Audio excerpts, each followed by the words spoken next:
hope the Knights of Favonius are all working hard. Let's see. What's up, everyone? Just doing a little few touches here and there real quick.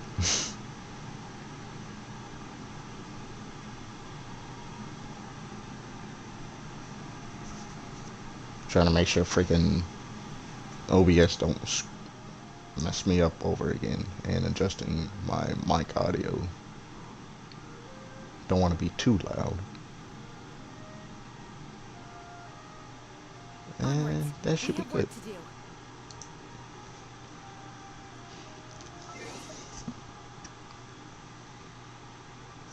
Oh yeah, let me turn up the game audio real quick too.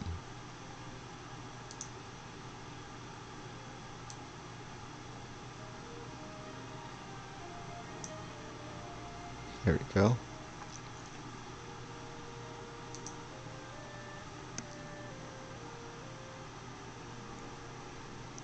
Oh dang, Kyler.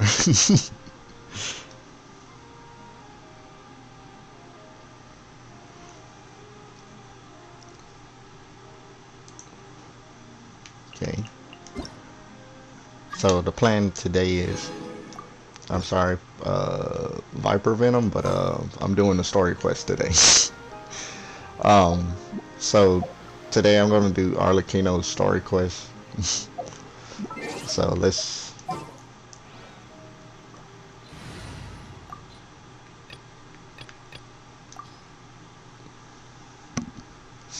get the team ready that I want to use with her. And let's get started.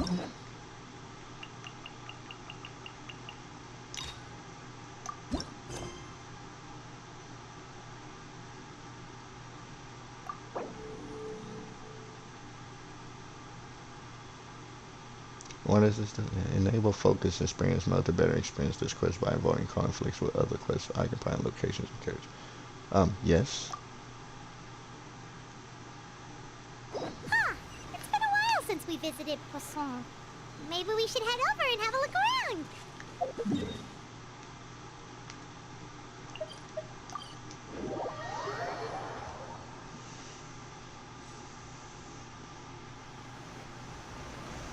Hey, traveler, Paimon.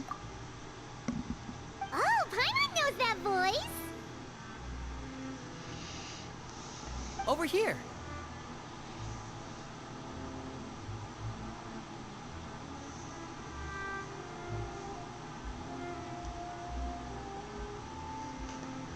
Lenny. To borrow one of the more popular turns of phrase at the moment, this appears to be quite the fated reunion. Running into you two out of the blue like this has really made my day. I certainly wasn't expecting it. You can say that again. What brings you to Poisson? Wait, Paimon's got it. You must be here for one of your magic shows, right?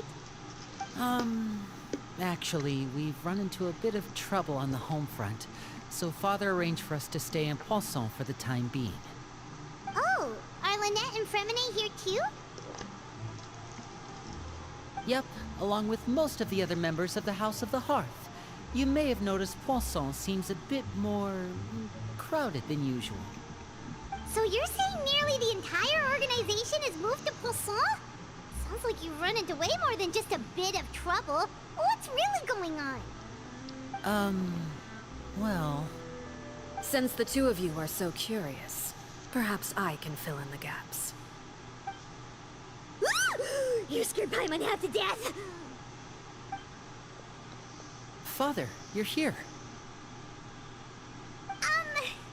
You know, on second thought, maybe we don't need to know. It's all probably super confidential House of the Heart stuff, right? We totally weren't trying to pry or anything.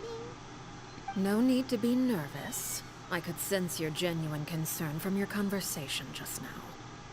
Of course, I can also understand your confusion.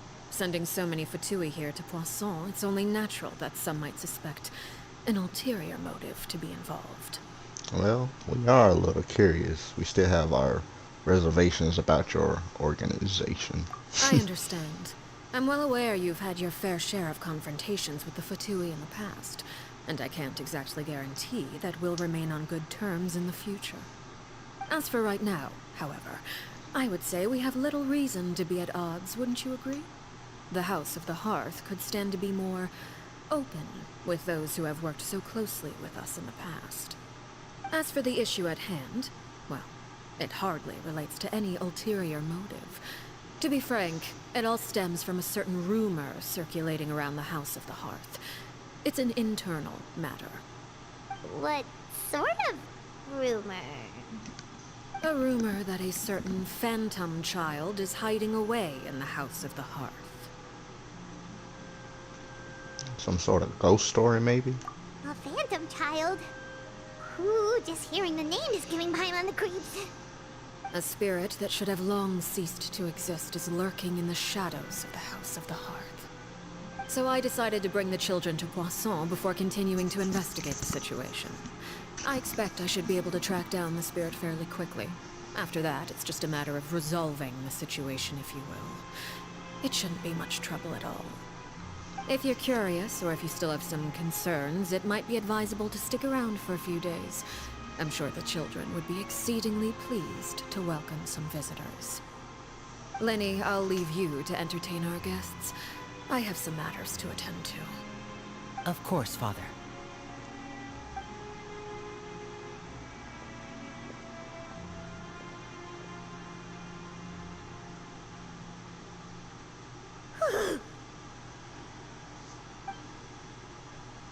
Couldn't help but feel intimidated during that conversation with the knave.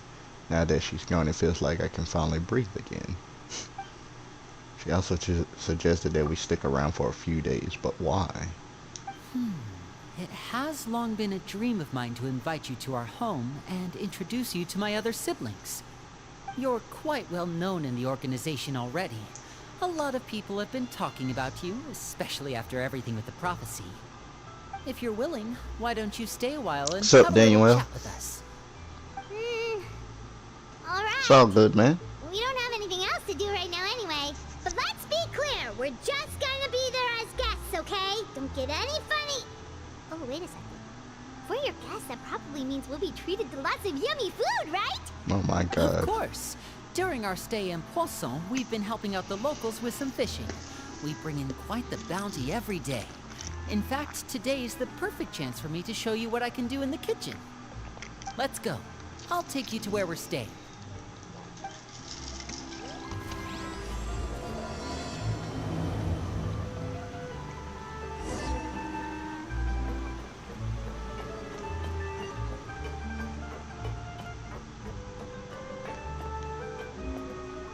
What the?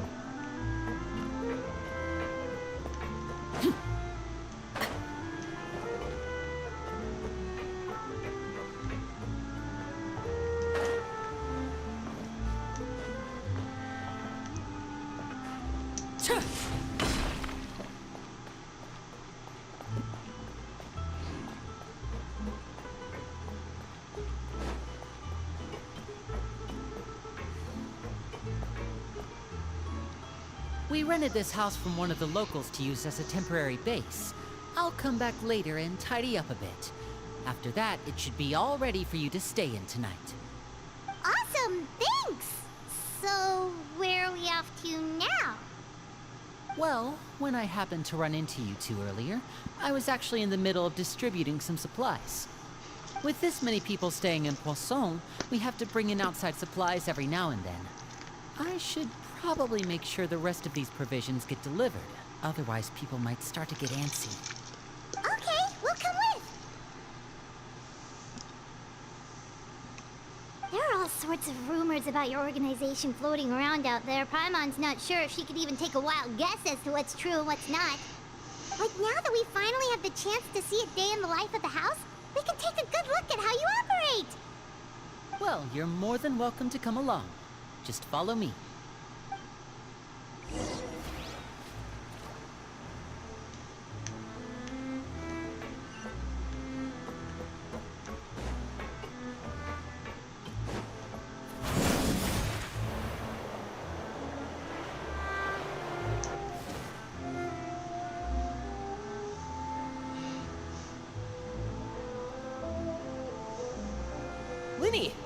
finally here. The supplies. I'm assuming you've... Brought them with me? Yep, here you go. Hello? Something caught your eye? It's the Traveler and Paimon! Oh, that's good to hear, Kyler. No way!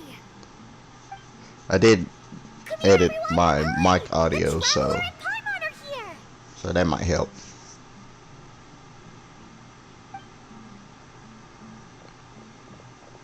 One at a time, please. Don't crowd around them all at once. We don't want to scare off our guests. I am now, constantly do we? checking my audio. Oh, it's alright! Gotta say, Paimon didn't realize we were this famous. Of course! Father and Linny have told us so much about you. Father told us about Cool. how you helped Linny. According to you- her, you're a trustworthy friend. What you And as far as making, she's if you don't mind me that's asking? pretty much the highest compliment we've ever heard her give. As you can imagine, everyone's been very curious about you. I heard the Traveler is so strong that he can move a mountain with his bare hands. I heard Paimon eats so much that she can clean out the entire pantry at Hotel Tabor in just 3 days.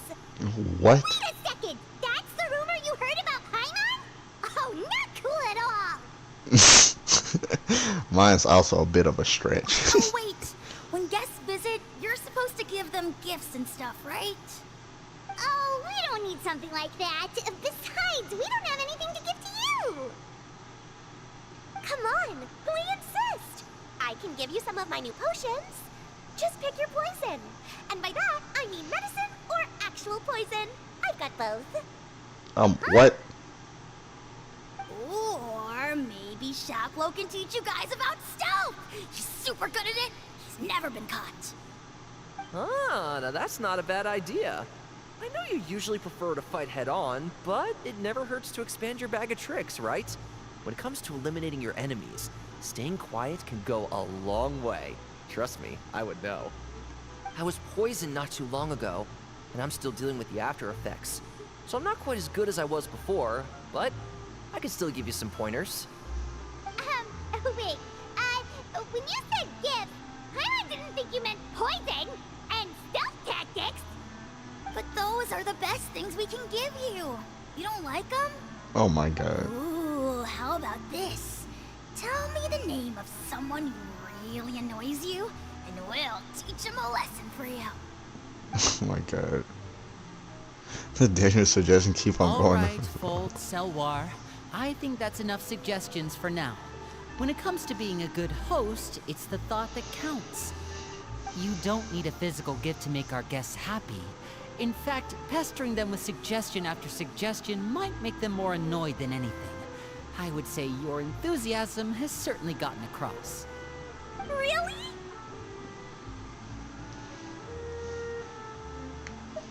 We definitely feel the love. Awesome! It's been so long since we've had guests to play with. If there's anything you need, just let us know. Yeah, especially if it's poison or something. Good I've lord. got all sorts of potions for that. Oh my god. Well, we'll talk to you all later. We've still got supplies to distribute. All right, see you later. Good lord.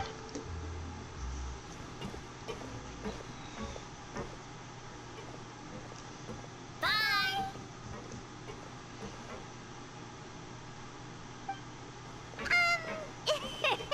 Lindy, about all that poison and stealth tactics talk just now. Scared you, did it? That kind of talk comes with being part of the House of the Hearth. When Foltz was really young, he strangled all of his family pets, just out of curiosity. He was labeled a dangerous problem child and was abandoned by his family. Good lord. Elwar has an unnatural obsession with potions. Father has forbidden her from trying all the different concoctions she comes up with, but she still tries to test them in secret. You really have to keep an eye on that one. Oh my god. Chaplot is around my age. While I'm mainly responsible for collecting intelligence, he handles surveillance. He's very passionate about his work and has no reservations about taking on some very difficult missions. I know you two probably aren't used to that kind of talk, but I can promise you they only had the best of intentions. Things like stealth tactics and developing different poisons, they really mean a lot to them. They were just trying to share the best of what they could offer, that's all.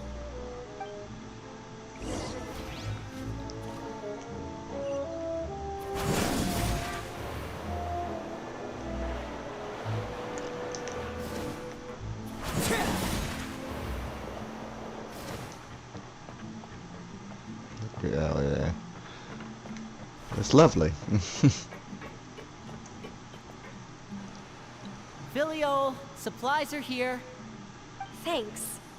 And who are these two? Outsiders? Ah, allow me to introduce you. This is the Traveler and Paimon. Oh, you're the famous duo I've been hearing so much about. It's nice to meet you. I heard you've traveled to all sorts of places. Is that true? Yep. Of course! We're making our way all across to that! Oh, good for you. You must be pretty familiar with Fontaine by now, then. Have you seen the new opera that started running recently? I think it's called... The 4,000 Thieves? Oh, this is the first we've heard of it. It seems like it's going to be fantastic. From what I've been able to tell from the posters, anyway. You should definitely check it out if you have the time. Oh, and there's the Blind Maiden, too. That one is supposed to have audience interaction. Seems pretty interesting. After this mission is over, I think I'll go get a manicure. Oh, maybe I should dye my hair. Wonder how much it'll cost. Is it just Paimon, or do these two seem much easier to get along with than the others? Looks like the House of the Hearth has some normal members after all. I heard that. Oh! Oops. I'm guessing you're referring to Foltz and the others? Yeah, we're definitely not all like them. I bet those crazies are practically foaming at the mouth right now. I'm sure they just can't wait to get back to Snezhnaya to carry out the plan. That's enough, Filial. Don't talk about family members behind their back, right? Whatever. Let's go. Guess this is goodbye then. If you ever have some time, we should go see the opera together. That's interesting.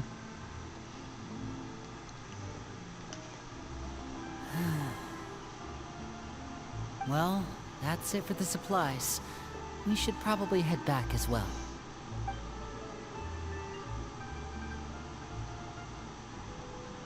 Well, they didn't seem too happy with each other. Seems like there could be something more going on here.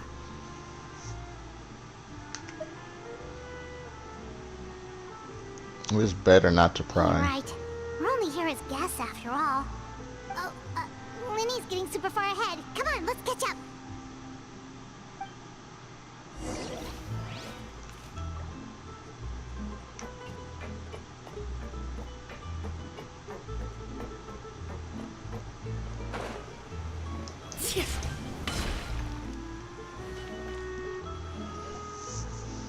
So, what do you think of the members you've met so far? They certainly got a lot of personality. Well, Father is always encouraging us to be strong-willed and independent. So if there's one thing we've got, it's people who aren't afraid to speak their mind. Well, I should probably get cooking. Wanna join? Of course! Then let's head out and... Huh? Fremine? What are you doing here? Well, Femine, nice to see you again! Oh, you too. I heard you're here as guests of House of the Hearth. Welcome. We were just going to make some food. Why don't you come along? I could use some help in the kitchen, and I seem to remember you mentioning you wanted to make seafood soup for the Traveler and Paimon. Seafood soup? Oh, Paimon's drooling already. Were you looking for something just now, Fremine? Maybe I can help. It's nothing. I just wanted to see if there were any extra supplies. Yeah, we've got some left over. What do you need? Some food and water. And some clean cloth, if possible. No problem. Give me a second here.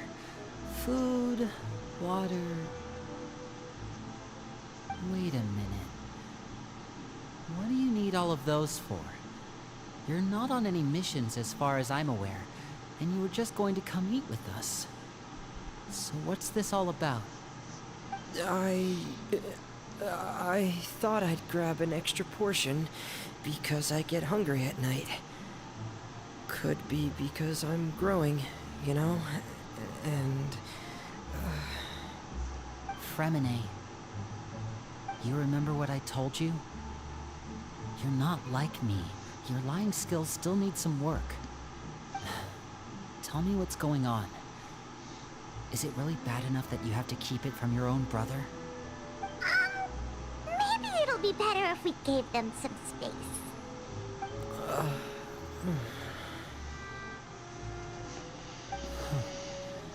This is the first time I've seen that kind of look on your face. Whatever happened, does it have something to do with Father? yes. Just follow me. The juice is happening, Fremine.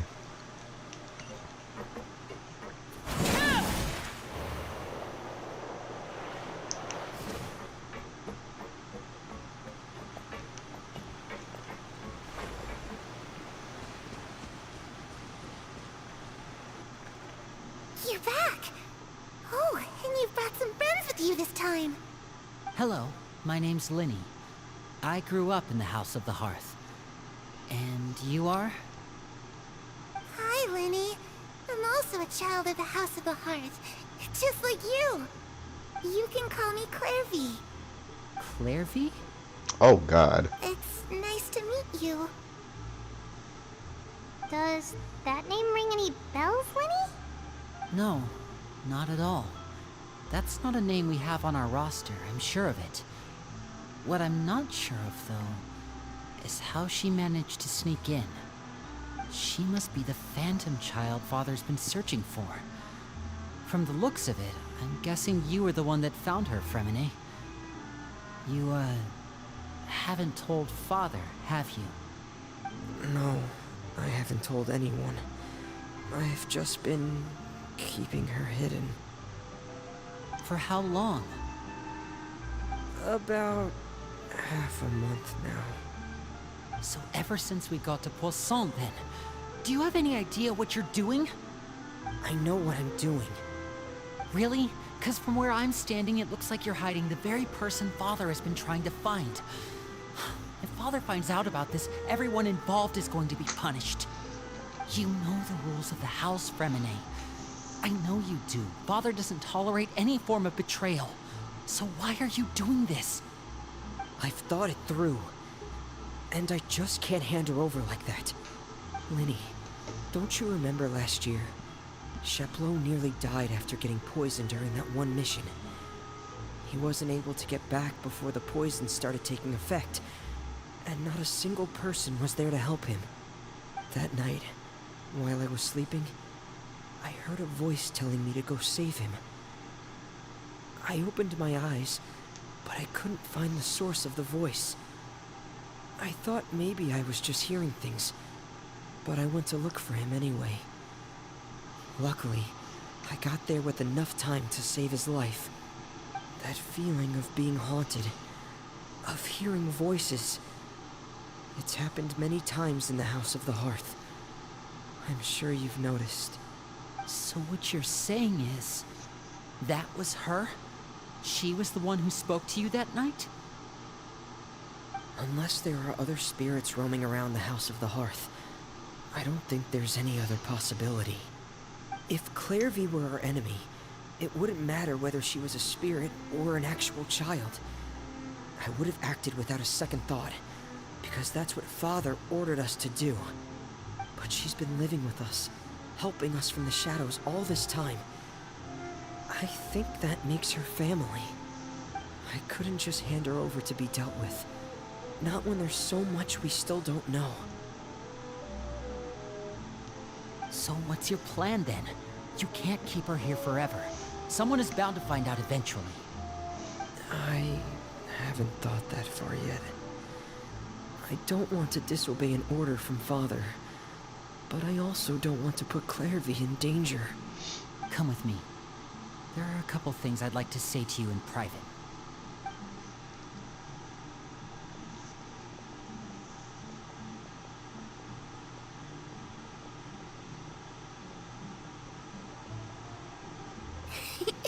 Those two sure care a lot about each other. Well, they got a funny way of showing it. From where Paimon was floating, it sure seemed like they were about to bite each other's heads off. No way. They have a really deep bond. I could tell right away, because I also have a friend like that. I just don't know how long that kind of bond can last. What do you mean? Darkness in the house runs deeper than you can imagine. No one can get out alive. What does that mean? Sorry, Lenny. I really didn't mean to drag anyone else into this. Oh, really? You didn't mean to? 'Cause I, for one, wish you did. Huh? What do you mean? You know, when we were younger, you didn't call me Linny. You called me brother, just like Lynette. We grew up together, the three of us. We were all orphans, all rescued by father. Of all the siblings in the House of the Hearth, I think our bond was the closest. Later on, when you started calling me Linny, I wasn't actually surprised. After all, Lynette and I are related by blood. We've had to depend on each other to survive long before we joined the house. Lenny, The darkest and most difficult moments of my life happened before you and I had ever met. I'm sure that's true for you as well. Even so, Fremine, we've stood by each other for all these years now, and to me, that means more than blood. You and Lynette are the most important people in my life. No one can replace you. So I won't let you face anything alone. Not if I can help it. Oh, looks like things are getting kind of heated between Linny and Fremine.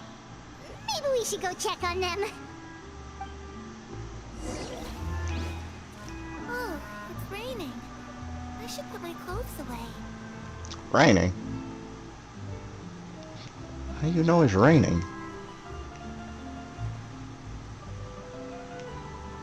I was about to say, what the voodoo magic did she...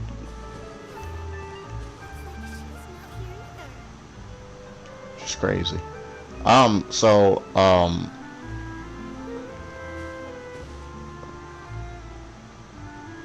Okay, she is a phantom. I'm gonna, after stream, I'll link the story behind her, basically. So. Hey, you two! Hope we aren't interrupting anything. Like a fight, or... To explain what's going on. Oh, wait a minute, Fremine. You're not crying, are you? Is everything alright? Everything's fine. Thanks for asking. Well, we're all friends here, right? We've been through so much together, so if there's anything we can do to help, just say the word. It's just a small family dispute. It's not something our guests should trouble themselves with. In fact, it might be better if your stay ended here.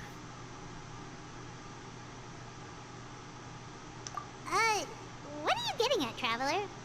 When guests are around, families are often on their best behavior. And any disputes are less likely to escalate. That's what you're trying to say, isn't it? Exactly. I just... Thank you. I was really hoping to keep you out of it. But even if I could think of some other reason to turn you away, I'm not sure I could convince you. I know things could turn dangerous, so I promise you this.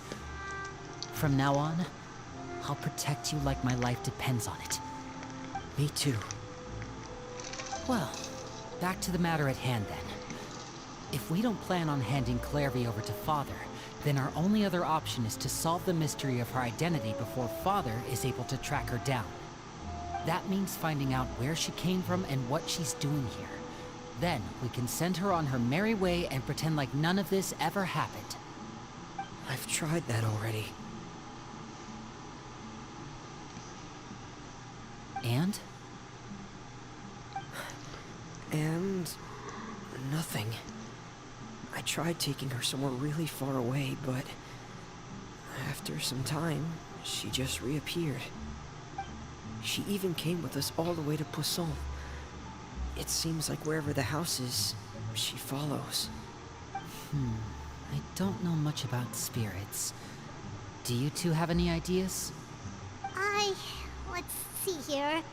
Paimon remembers hearing something like, if you fulfill a spirit's last wish before they die, they'll let go of whatever's keeping them here and return to the ley lines. Oh, it's just that Paimon doesn't really remember where she heard that, so it's not guaranteed to work or anything. Well, sounds like it's worth a shot. Guess that means we should go ask her about her wish. But first, Fremine, I need you to promise me something. What is it? I need you to promise me that this will stay between the two of us. We're the masterminds behind this whole thing. No one else gets involved. Can you do that for me? Of course. I promise. All right. Then let's seal the promise just like when we were kids. Fist bump on 3. Ready? 1, 2, 3. I swear.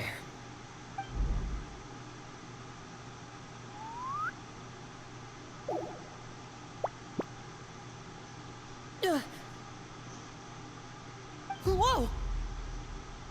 Lynette! But that just popped out of nowhere. What a surprise! What brings you here, dear sister? She does not look amused. And, when exactly did you get here?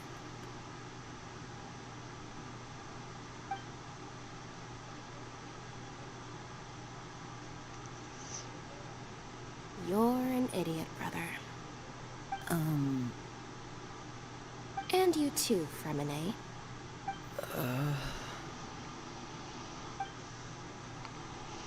You 3, Traveler. And you 4, Paimon. Wait, what did we do? I've seen Clairvy around the House of the Hearth before. I hadn't seen her in Poisson, so I figured she must not have come with us. But it turns out, you were just hiding her. I heard you talking about your plan. Rather than steering clear of the situation, I'd rather fully join in.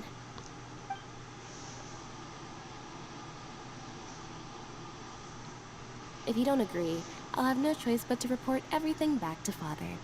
Simple as that. You're not giving us much wiggle room here, Lynette. Well, That's the guess we're point. all in this together then. After we talk to Clairvy, we'll figure out our next move. There's no time to lose. Let's go.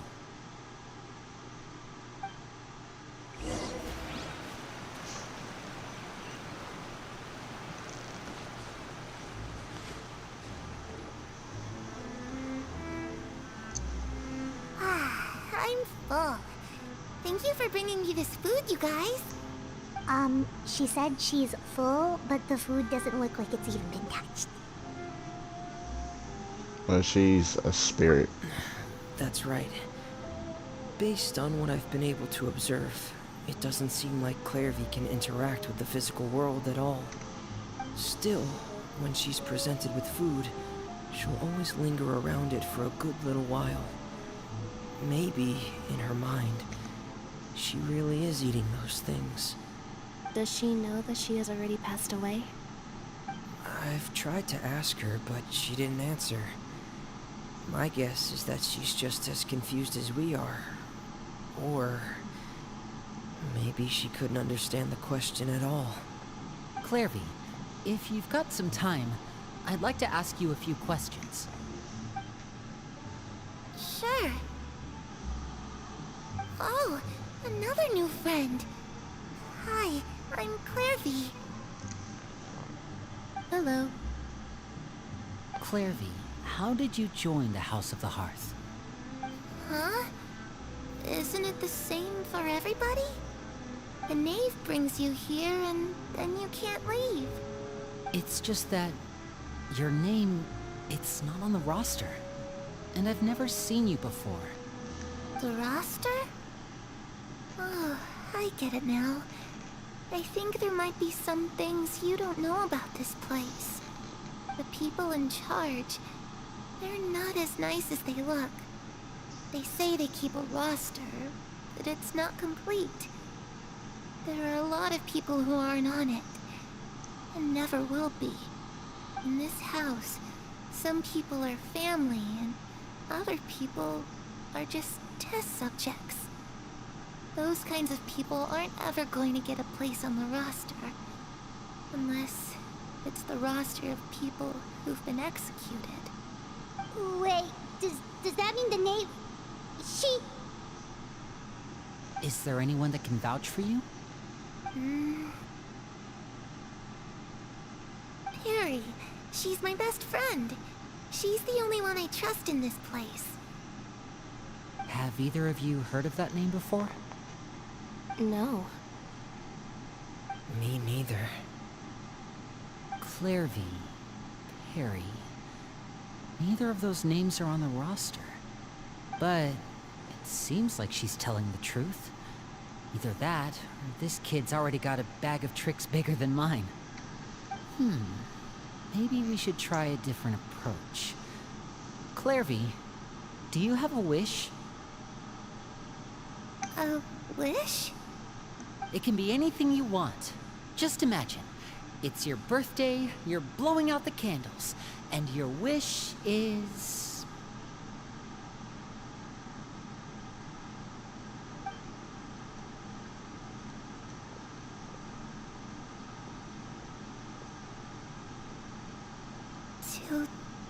To go outside, where the sun can find me.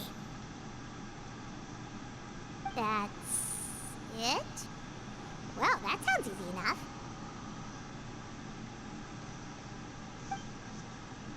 The darkness in the house runs deeper than you can imagine. No one can get out alive.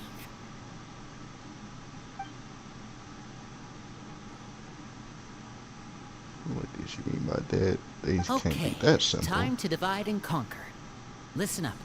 I've got a plan. I'll try and find a way to use basic illusory magic to take Clairvy outside and bring her somewhere with sunlight. Lynette, try and find the list of executions that Clairvy was talking about, and see if her name is on it. Fremine, you stay in Poisson. We can't be the only ones who've had run-ins with Clairvy. I need you to collect intel on everything she's said and done. Understood. I'll try my best. What about us? What should we do? I really appreciate your willingness to help, but this is a family matter. I don't want to drag you in too deep. It's too risky. Let me think. Since Father considers you to be guests, maybe you could stick by her side for a little while. You don't need to do anything except keep up some nice, casual conversation. Ah, Paimon gets it. You want us to distract I'll So give should you we a magic contact you? bird. If Father suspects something, all you need to do is release it when she's not looking, and it'll alert me that something's wrong. Of course, that's only as a last resort. If Father doesn't seem to notice us, there's no need to make contact.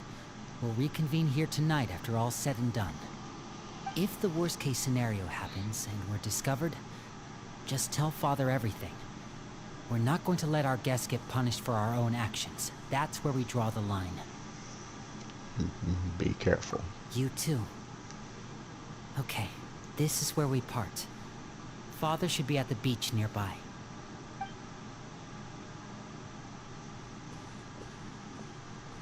I really hope this goes well. No, it has to go well.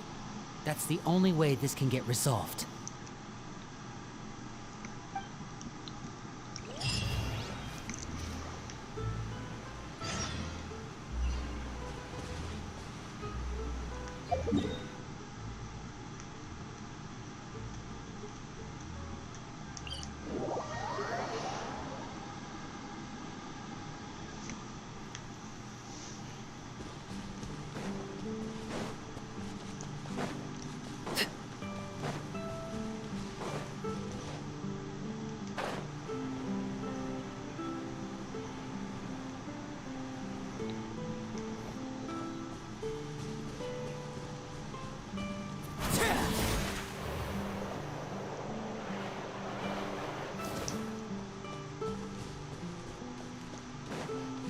Talk, child? What are you doing here? It's the knave and child. Hey, aren't you supposed to be in Snezhnaya recuperating? What are you still doing in Fontaine? Oh, it's you two. I didn't expect to run into you here. I was unconscious for quite a while after the fight in the Primordial Sea. After I woke up, I realized I was being taken back to Snezhnaya, and well, I couldn't have that now, could I? Not when I've still got unfinished business here in Fontaine. So, I mustered up all my strength and made the journey back on my own. What sort of unfinished business are we talking here? It has to do with Skirk, my master. I really wanted to meet up with her, but by the time I got back, she had already left. I still have so many questions for her. Without any other leads, all I could do was ask the knave to help me track her down. She must have left behind some traces from her time in Fontaine. Oh, okay, so have you found any clues? Unfortunately, no. While the House of the Hearth is adept at collecting all manner of intelligence, certain existences can still manage to escape our purview. Basically, unless Master feels there's a need to meet with me, she's not going to be found. But that problem has an easy fix. I just need to become stronger, and then... Jesus Christ, dude. Paimon thinks you should focus on getting better first. The worst of it is over. It's all thanks to that one kid from the House of the Hearth. Elwar, I think her name was. She gave me a bunch of random potions to drink. They didn't go down easy, let me tell you. Pain and chills all over. But they really did help speed up my recovery. And that's good, because it looks like I really do have to head back this time. The old man's been putting the pressure on me. He sent someone to tell me I'm needed for some sort of project. Project Stuja? Yeah, that's the one. I heard Regrader's involved too. I'm not looking forward to having to listen to all his monologuing, that's for sure. Hey, maybe you could think of a way for me to stay in Fontaine for a little longer. Helping Linny and the others brush up on their fighting skills would be far more interesting. If you and I could spar, that would be even better. I've been waiting for a chance to see you go all out. And what a sweet little daydream that is. But I also have a role to play in all this. I'll be leaving Fontaine shortly as well. Besides, considering how little they see fit to step outside the homeland, being called on to return to Snezhnaya by such illustrious dignitaries, what a great honor. Wouldn't you agree? One I could do without, I'd say.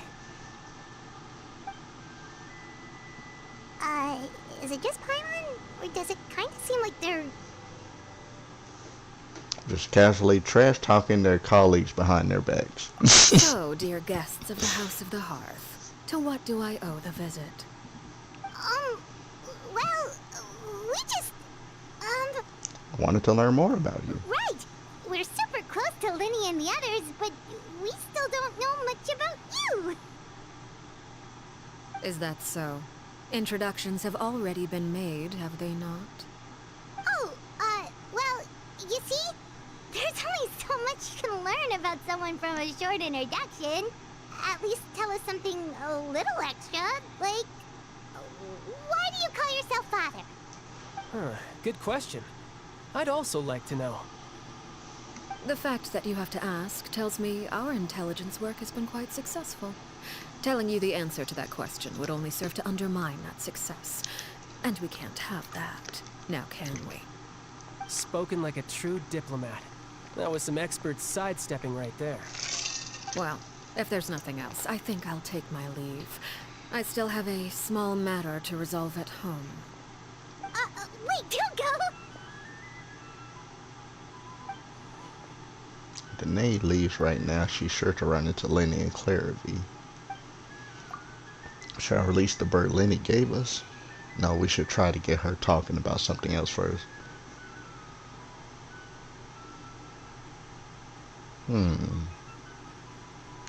Let's ask about what the organization means to you. I'd also like to hear the answer to this. I've met some of the members of your organization, and they all seemed like really good kids. They actually reminded me of Tonya and Tusser. Which, by the way, if you ever betray them, I'm just letting you know, I won't let you off easy. And why would I betray them? Well, you've already betrayed the House of the Hearth once, haven't you? At least, that's what I heard.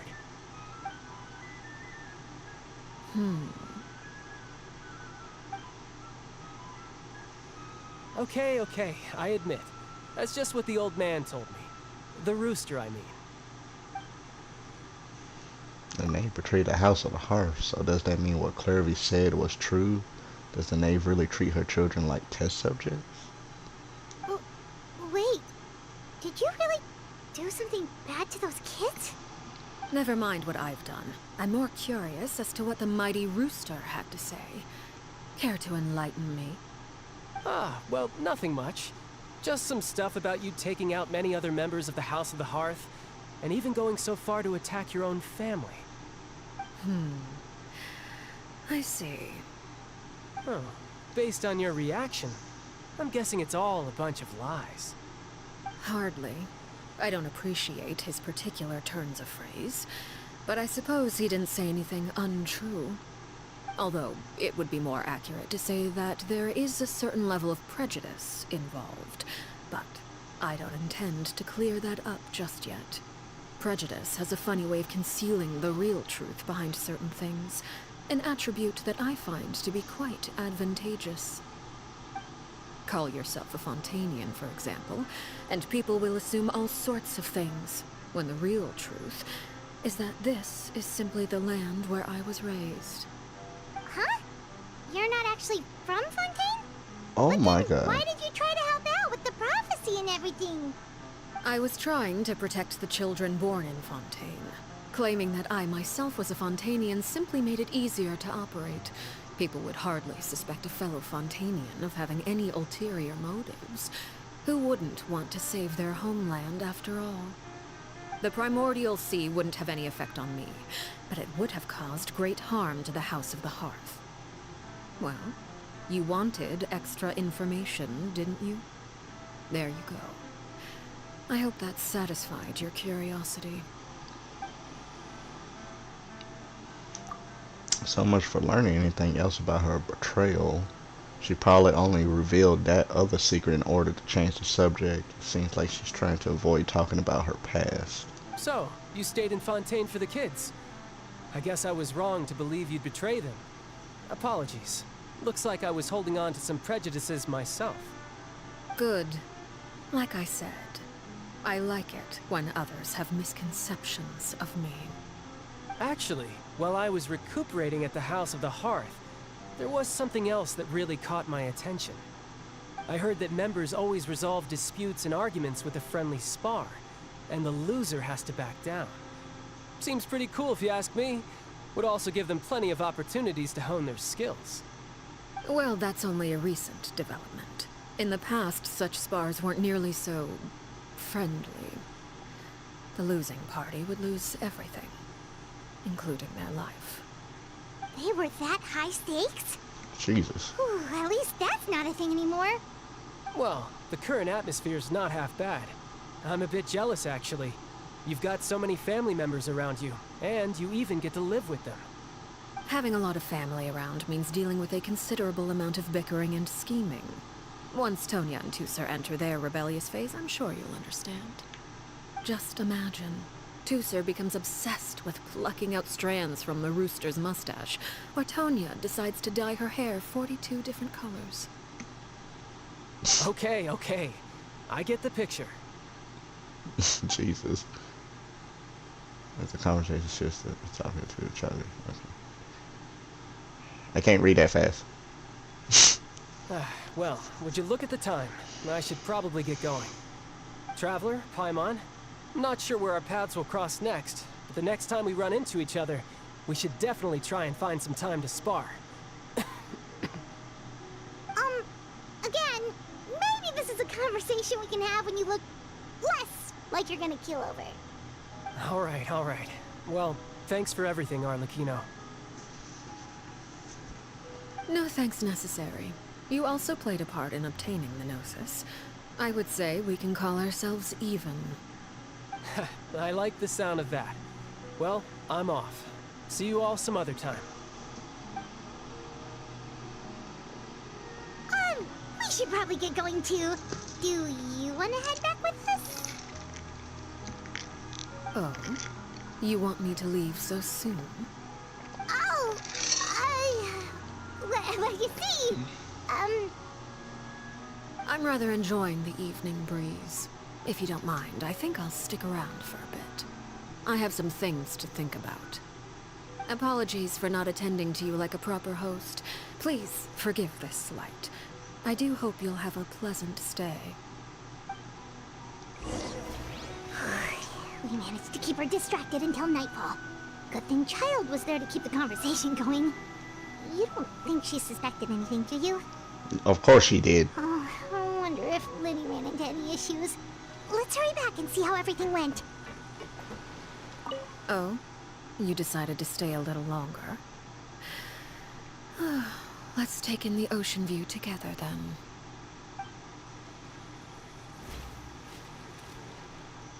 That's cool. But I do need to get back.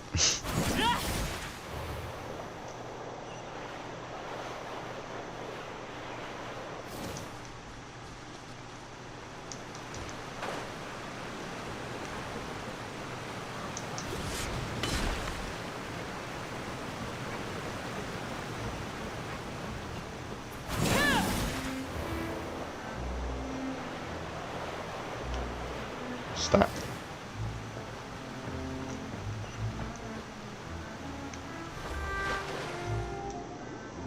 So that's why she can't do the little leap out of the water thing, because she's not actually a Fontanian. She was just raised in Fontaine.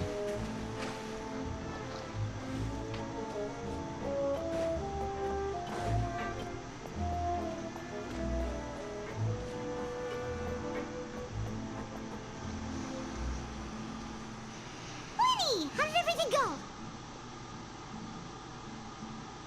Well, long story short, we ran into a small issue. Clairvy can't go into the sunlight. What do you mean? Everything was fine at first. She followed me up to the surface just like I told her.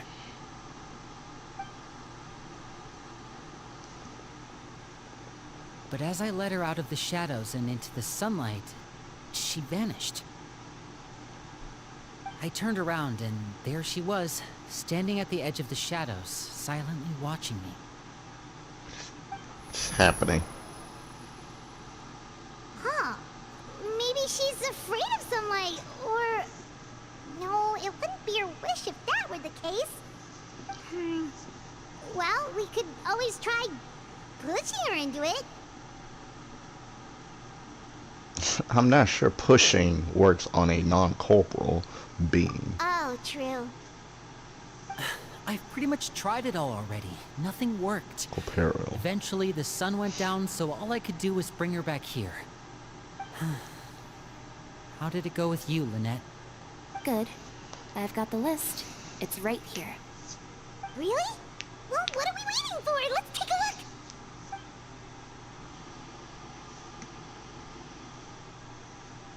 Oh, that's a lot of pages. Oh, it's gonna take forever to get through it all. We can each take a section. Here.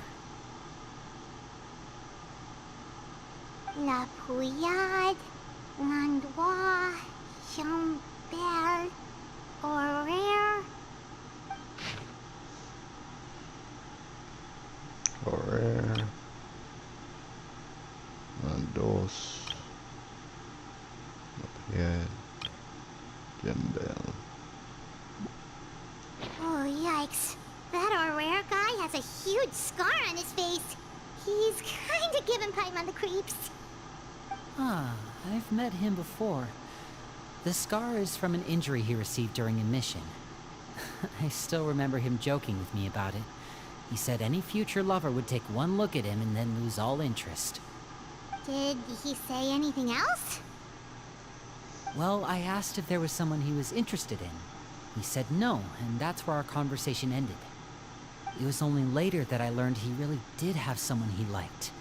He risked everything to escape so he could be with her, but it didn't work. One day, Father asked to see him, and, well, I never saw him again after that. Wait, so that means the knave, It may seem cruel, but it's just one of the rules of the house. Betrayal is not to be taken lightly. We know too many secrets to come and go as we please. So, if you do try to leave, you pay with your life.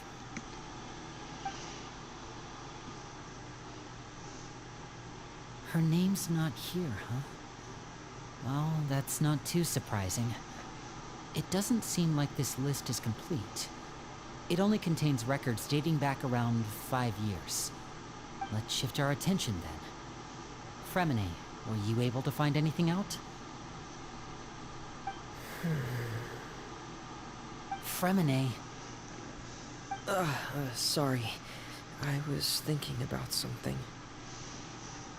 I managed to talk to quite a few people, but I couldn't help but notice that the atmosphere in the house was a little... strange. Strange.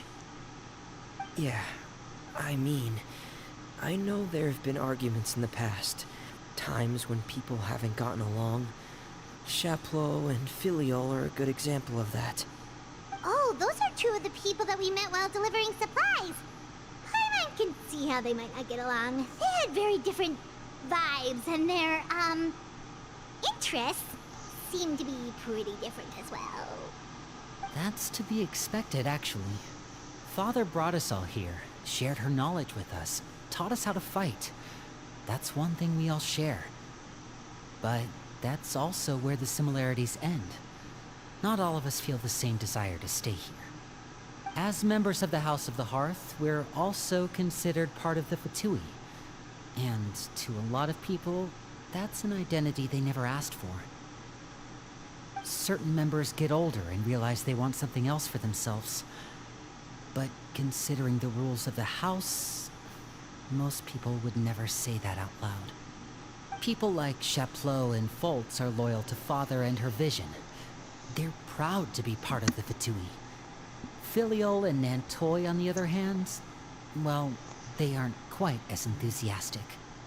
These kinds of conflicts have always been there. It's not like Father is in the dark about any of this. Well, that's true. But it just feels like things have gotten worse lately. Filiol and the others, it seemed like they were meeting in secret to talk about something. I can't say for sure, but I think they've met Clairvy. You think she's been inciting them to act out? No, not exactly. But I wouldn't be surprised if she said something to them about the darkness in the house and how deep it runs. She's told me about it before. Experiments being run on children. People being used as pawns on the battlefield without so much as the strength to survive. And they just believed all that? Without any evidence? Clairvy's words probably gave them the excuse they were looking for. Whether they actually believe them to be true is secondary. This is all because of Project Stuja, isn't it? Whoa. Hold on a second. What's this Project Stuja all about, huh? This is the second time it's come up now. Sorry, but I'm not sure of the details either. I only know what Father has told us, which is that it's something the Rooster and Regrader have been working on together. Apparently, it has to do with the Fatui's strategic plan for the future. Okay. Because the House of the Hearth was so successful in obtaining the Gnosis, we now have the honor of playing a key role in Project Stuja. Wait, but isn't that a good thing? Key role is just another way of saying dangerous role. To us, the whole thing is an inconvenience. Yes, Father it is. thinks so too, but she's in no position to refuse. Their plan isn't exactly unreasonable, and they've been funneling the house a lot of funding. It's just that we'll lose a lot of members in the process. Participating in the plan, it's an honor in name only. What they're really trying to do is subdue us. The existence of an intelligence organization outside their control makes them feel uneasy.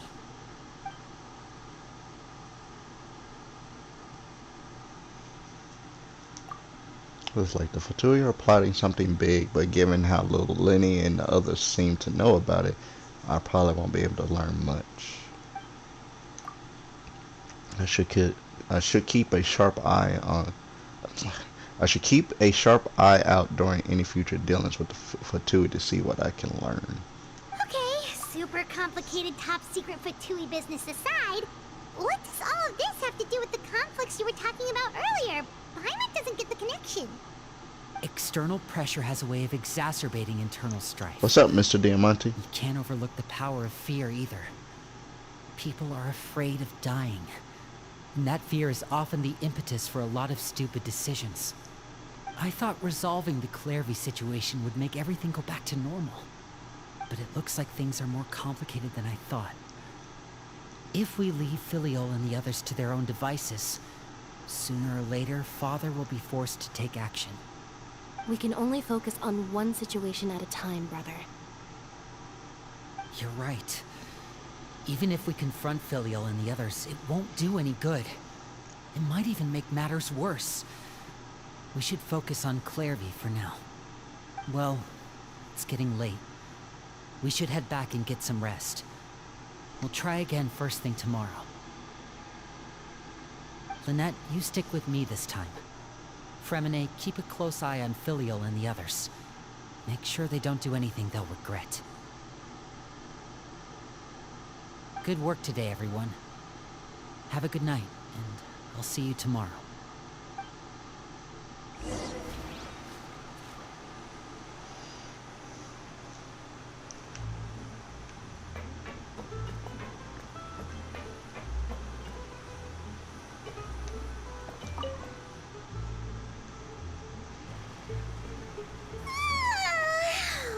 Paimon was looking forward to an early night, but she can't sleep at all. Hey, you don't think the knave will be too angry with Lenny and everyone if she finds out about all this, do you? She's even scary when she smiles. If she were to actually get angry... Ooh, you have to protect Paimon if that happens, okay, Traveler? I'm also afraid of her. Oh, well, in that case, we should just plan on running away. We'll grab Lenny and the others and we can make a break for it as fast as we can. I don't think that's enough. Look over there. Clairvy? What's she doing over there? Quick, let's catch up with her before anyone sees.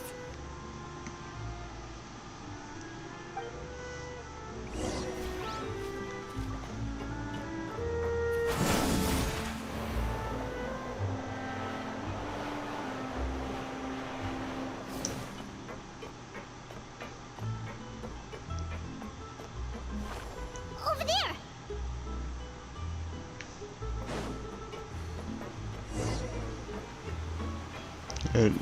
Her and this voodoo disappearing. Oh, where is she going? I don't know. If someone sees her, we're toast.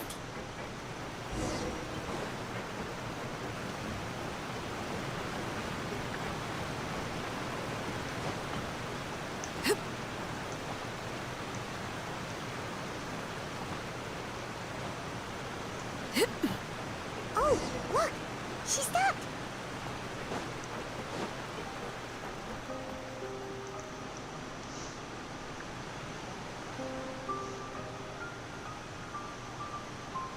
Clairvy! Shh. I opened the window while no one was looking.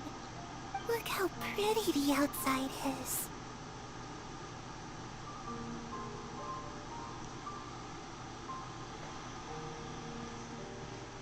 Window? What window? If only I could have more than this. What is she You talking about? probably think I'm being silly, huh? All this hopeless resisting.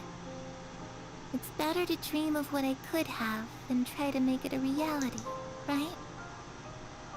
Please, help us get on the same page here, Clary. We need you to tell us what you know. Can you do that? Sure. Although, after you hear all this, I think you might regret that decision. Everyone in this family is nothing more than a tool. Something to be used and exploited. We're all expendable. Including me. As long as you're useful, you get to stick around. Lose your value. And you're handed over to the doctor, experimented on, and given a fate worse than death. I've seen it happen again and again, and I've had enough. You're saying the knave did all that? No, it's a doctor. It's just, that Crazy, doesn't seem like something she crazy would do. nutcase. She's scary and all, but it seems like even she has lines she wouldn't cross. I knew you wouldn't believe me. Everyone thinks she's a good person. They all think of her like a real mother. Mother? Cool. But she doesn't deserve that title. She's disgraced it and tarnished it. And if I had things my way, I'd never see her again. If only Perry were here, she'd understand. Harry. There's that name again. Also, Paimon's getting a strange feeling. It almost feels like she's not really here with us. Paimon can't tell if she's actually talking to us or if she's mistaken us for someone else. I'm not sure either. Well, in any case, it seems like she really needs someone to talk to. We should keep her company for a little longer. She looks so young. But it seems like she's been through a lot. It's getting windy. I should close the window. Ooh, look at the moon. Isn't it pretty? Hey, wanna hear a secret? I heard that if you look up at the night sky in Snezhnaya, you can see the aurora. It's supposed to be super pretty. Even prettier than the moon tonight. Perry and I Love to promised see it. each other that once we're older, we're gonna go see it together. But I can't find her. I'm worried she's also been... No, that wouldn't happen to her. She's special. Mother likes her a lot. I should really go talk to Mother, but we just fought. She doesn't want to see me, and I'm too scared to face her. What should I do?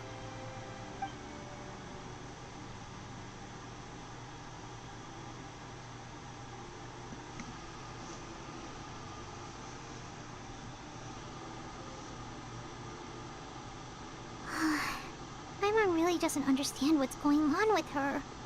Well, let's head back. We've got an early morning tomorrow.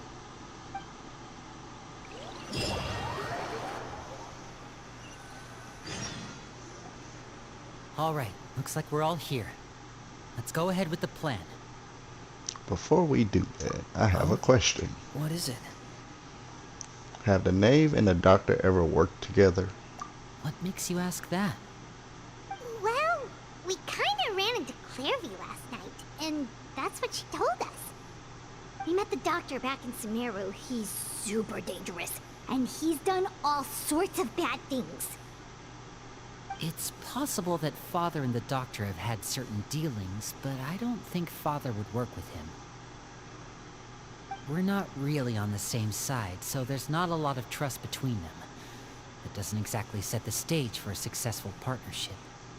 I did hear, though, that when Father first became a Harbinger, the Doctor offered to work with the House of the Hearth. Father rejected most of his proposals, except for one. It had to do with some sort of secret experiment. Secret experiment? Could that be what Clairvy was talking about? I don't think so. I don't know any details about the experiment itself, but I do know it's an entirely independent operation. The Doctor only proposed a direction for the research. That was the extent of his involvement. I still don't think that counts as working together. The details of the experiment are confidential, but complete records are kept on all participants. That doesn't seem to be the case with the situation Clairvy referred to. I know you don't agree with some of the Fatui's methods, and I'm not asking you to. But I am asking you to trust us on this. The House of the Hearth has its own principles. There are certain lines we're not willing to cross. Alright, that's good to hear at least. Clairvy seems to think the Knave and the Doctor worked together to do something horrible. If that turned out to be true, Paimon doesn't know how he would even face you guys. It's just that it doesn't seem like Clairvy is lying either.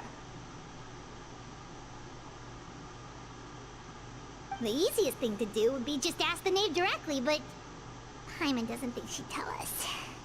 Let's focus on the plan for now. Father didn't come back last night. She's probably still near the shore. We'll be counting on you to distract her. Lynette, you're with me. Fremine, you know what to do. Be on your guard, everyone. All right, let's get to it.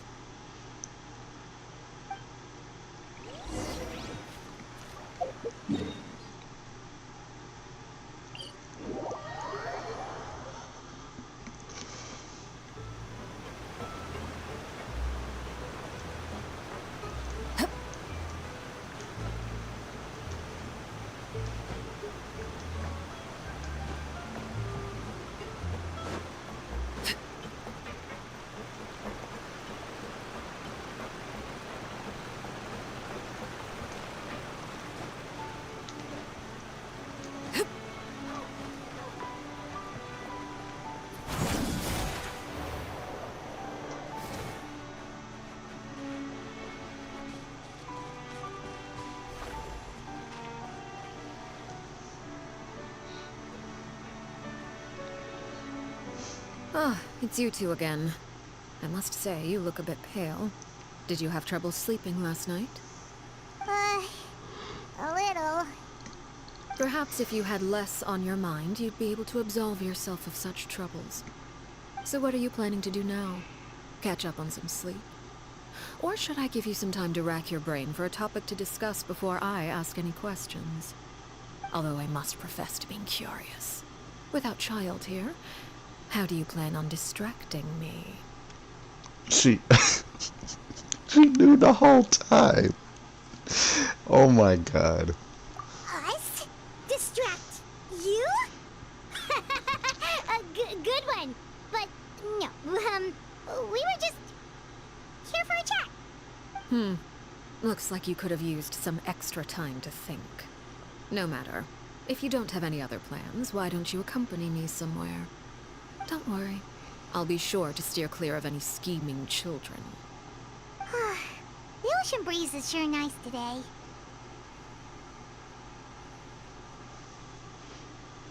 So you know everything then.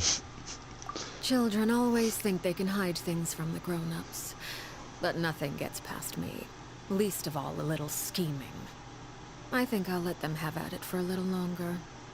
I can be very patient. Well, I'll leave you to think things over. If you're so inclined, meet me outside the Palais Mermonia. Good things come to children who do as they're told. So I do hope you decide to tag along. If only for your friends' sakes. What should we do? She clearly knows about everything we've been doing, and Paimon doesn't think it'd be a stretch to say she was threatening us just now.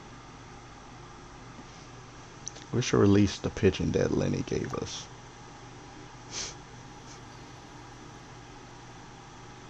Oh, good idea. Hopefully he sees it in time. Well, we should probably head to the Palais Mermonia. Paimon doesn't want to find out what happens if we don't show up. Based on what the Knave was saying just now, it sure didn't seem like it'd be anything good. We really don't have any other options. Guess all we can do is take it one step at a time. Okay, then we probably shouldn't keep her waiting. It seems like Lynn and the others are on thin ice, so let's do our best to not get them in any more trouble.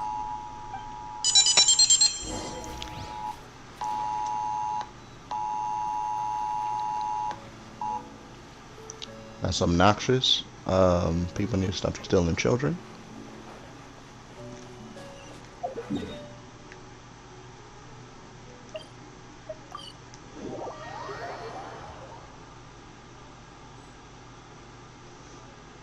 Seeing as we still have some time before my meeting, we might as well enjoy some pleasant conversation while we wait.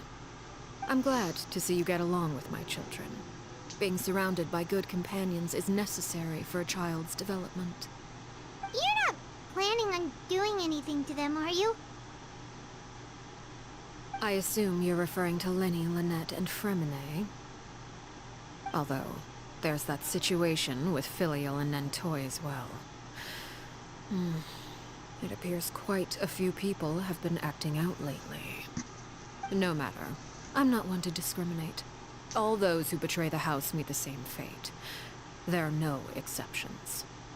Does that mean you're going to kill them? Oh, are you here to beg for their lives? I'm sorry to disappoint, but the rules of the house change for no one. In my organization, everyone is responsible for their own actions. But don't you care about them at all? They really respect you. They even call you father. You must feel something for them. Any organization in which feelings come before principles is one destined for ruin. The House of the Hearth is hardly an exception. You could say our principles are more stringent than most. Perhaps I can offer you this consolation at least. As our guests, you two will not be held accountable along with them. There's really no other way to solve the issue. I would imagine Lenny, Lynette, and Fremine will be able to keep their lives. As for Filial, Nentoy, and the others, I'm afraid there's little I can do. They can try to escape, but once you know our secrets, there's no getting out alive. But that's awful. Ah, you seem concerned. Out of consideration for my guests, I suppose I could turn a blind eye for a little longer. If Linny and the others manage to dispose of Clairvy in the meantime, all evidence of their wrongdoing will be lost. In that case, I could hardly punish them for something I couldn't prove. If their efforts are unsuccessful, on the other hand, all will be held accountable. And the punishment will be severe. It's a deal then. We'll hold you to it. Of course. Oh, and here, I believe this belongs to you. Do try and keep better track of it next time. It takes a considerable amount of time to train a bird like this. It would be such a pity if you were to lose it. Permanently. Wait, where did you get that? Well, Gross. I'm afraid that's all the time we have to chat. Now, for the matter at hand. I asked you to meet me here because I have business at the Palais Mermonia. It has nothing to do with you, but I think it would be prudent for you to stick by my side for the time being. There will always be time later to run off and tell Linny what you've learned. Well, time to go. Looks like we wrapped things up just in time. Oh, God.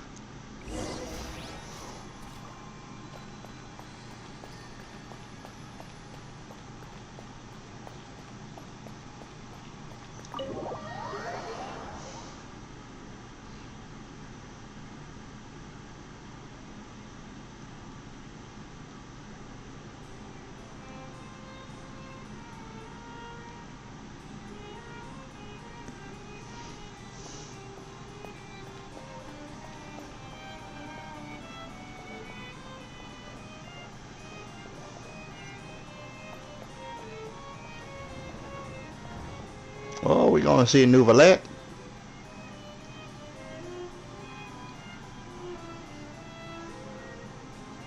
Why? It's been a while, Monsieur Neuvillette. I must say, I wasn't expecting my meeting request to be approved quite so quickly. The Palais Mermonia operates with an efficiency worthy of admiration. It is only right that an esteemed diplomat such as yourself should be afforded the proper level of respect. Although, if I may speak plainly, I must confess that I did not anticipate we would have the occasion to meet again after presenting you with the Gnosis. I see you brought the Traveler and Paimon with you as well. If I may inquire as to the purpose of your visit. I'll be departing Fontaine shortly. There is, however, an outstanding matter that I would like to see resolved before I go. It requires a rather lengthy explanation, I'm afraid. So I took the liberty of explaining everything in this proposal. Please review it at your leisure, Monsieur Neuvillette.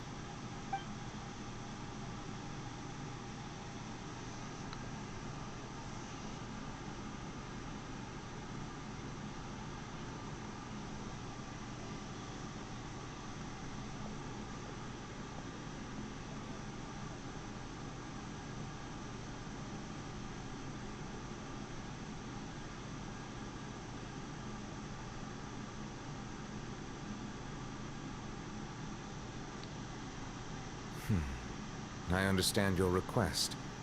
However, at the risk of causing offense, I must admit that I fail to see why you would wish for such a thing. I heard you have a certain fondness for water tasting, Monsieur Neuvillette, so allow me to use water as an analogy. A family is like a large body of water with countless rivers flowing in and out.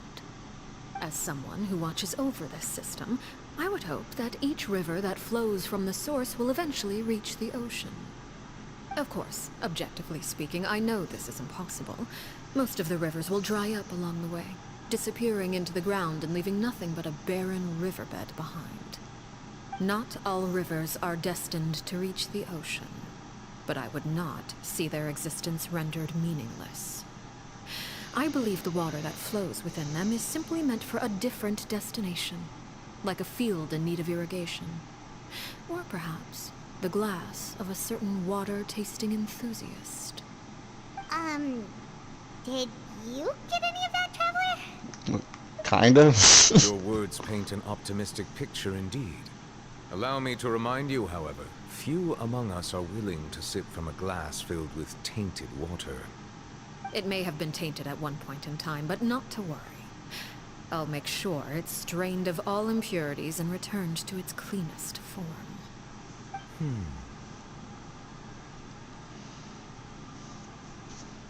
I seem to recall there being a transactional aspect to your proposal. Perhaps you could expound on that? If you accept my proposal, Monsieur Neuvillette, I will gradually withdraw my forces from Fontaine. And, unless absolutely necessary, I will no longer carry out any special missions within Fontaine. I presume I can take your words to mean that, in the future, cases similar to the Tartuffe assassination will cease to cross my desk? Tartuffe? Ah, that thief who embezzled funds from all those charities, you mean? My deepest condolences to his family, but without any evidence, I cannot imagine how the House of the Hearth might have been involved in his passing. Of course, if you accept my proposal, Monsieur Neuvillette, I'm sure certain measures could be taken to reduce the frequency of such troubles. You choose your words carefully indeed. In that case, I am inclined to accept your proposal. My thanks for your generosity, Monsieur Neuvillette. Well, with that settled, we should be going now. I took the liberty of bringing along 2 bottles of spring water from Snezhnaya for you to enjoy. I do hope I get the chance to hear your impressions. Perhaps at our next meeting, yes? Indeed. I trust you would not overlook your commitment in the meantime. All right, Traveler Paimon. Time to go.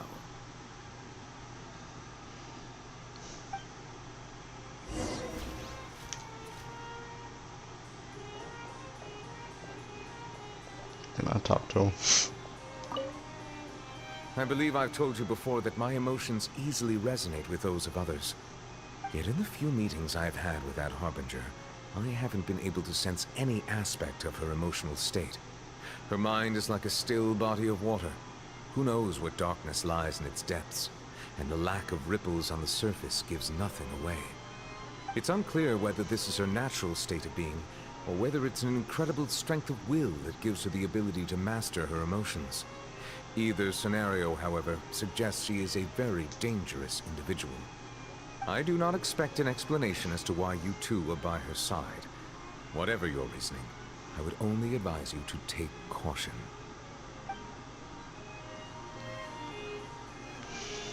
So yeah, I'm definitely gonna link the little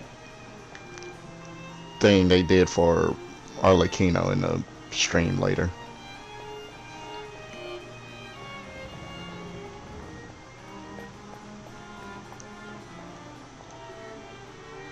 And that dude, oh, I thought that dude was passed out.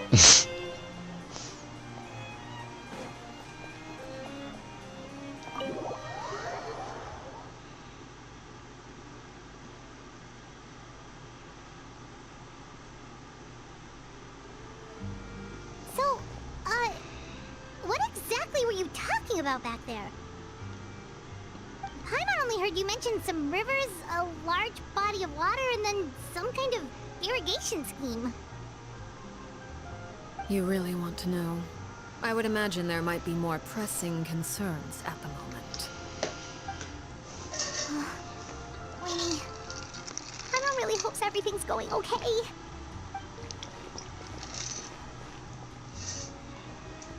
Oh, Paimon recognizes that look. You've got your thinking cap on, don't you, Traveler? They may seem relaxed, but she didn't seem to be joking earlier when she said those who betray the organization must pay their lives. I think she's serious about punishing those kids. How should we stop her? No, there's something else we should figure out first. While we were talking in front of the Palais Mammonia, she mentioned Clairvy's name. Does that mean she knew where Clairvy was this entire time? Maybe she even anticipated how Lenny and the others were going to act.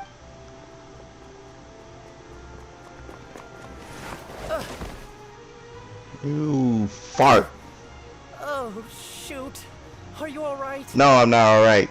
Oh, jeez. I'm so sorry. I was so focused on selling these papers, I wasn't looking where I was going. My bad. Well, let me make it up to you at least. Here, take this paper. On the house. He looks kind of familiar for some reason. He was in the thing. Oh, you don't have to give us anything. Please, I want to. It's not like I'm short on supply. All the extras will be useless come tomorrow anyway.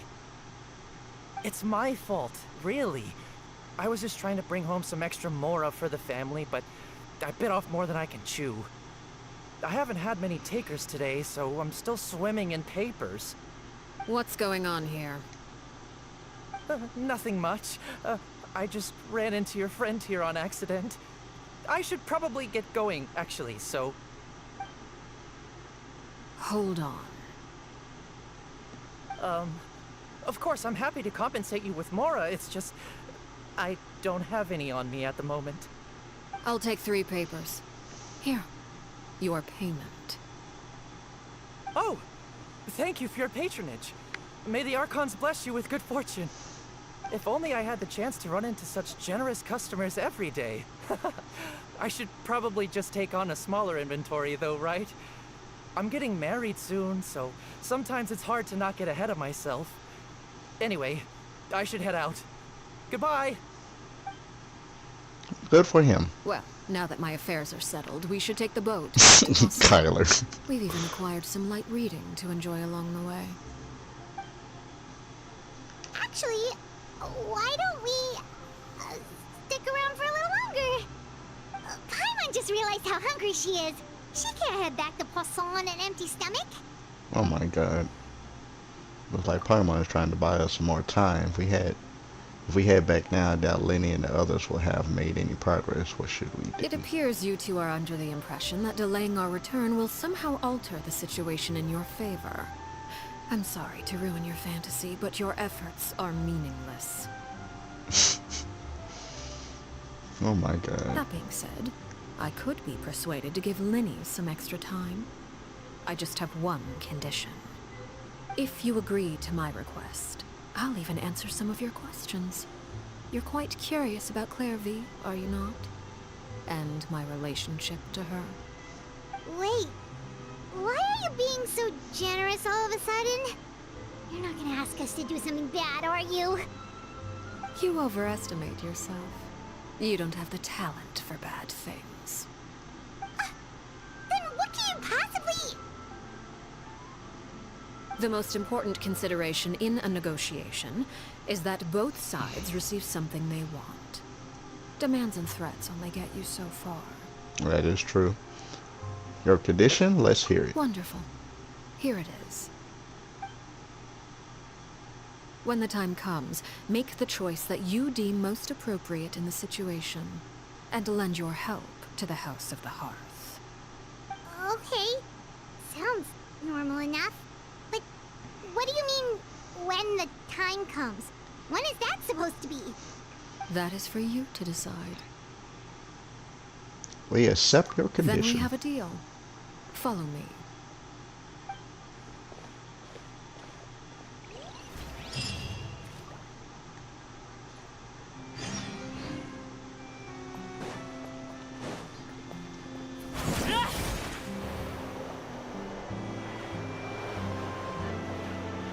Oh, dude.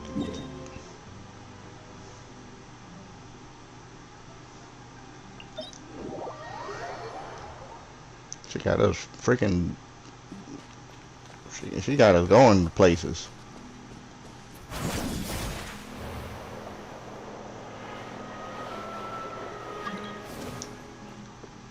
Brubster, I'm in the middle of a story quest. I'm sorry.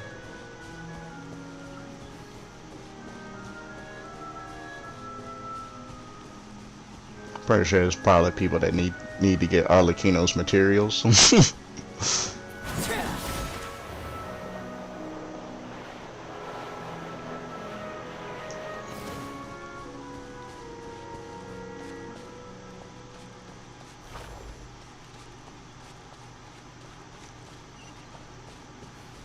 Wait. This wasn't like this before.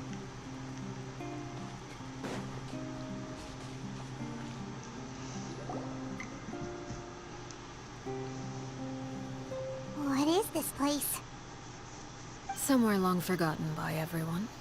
It used to be a grand building. Now it's nothing more than a pile of rubble. No one comes here anymore, nor does anyone care about what once happened here.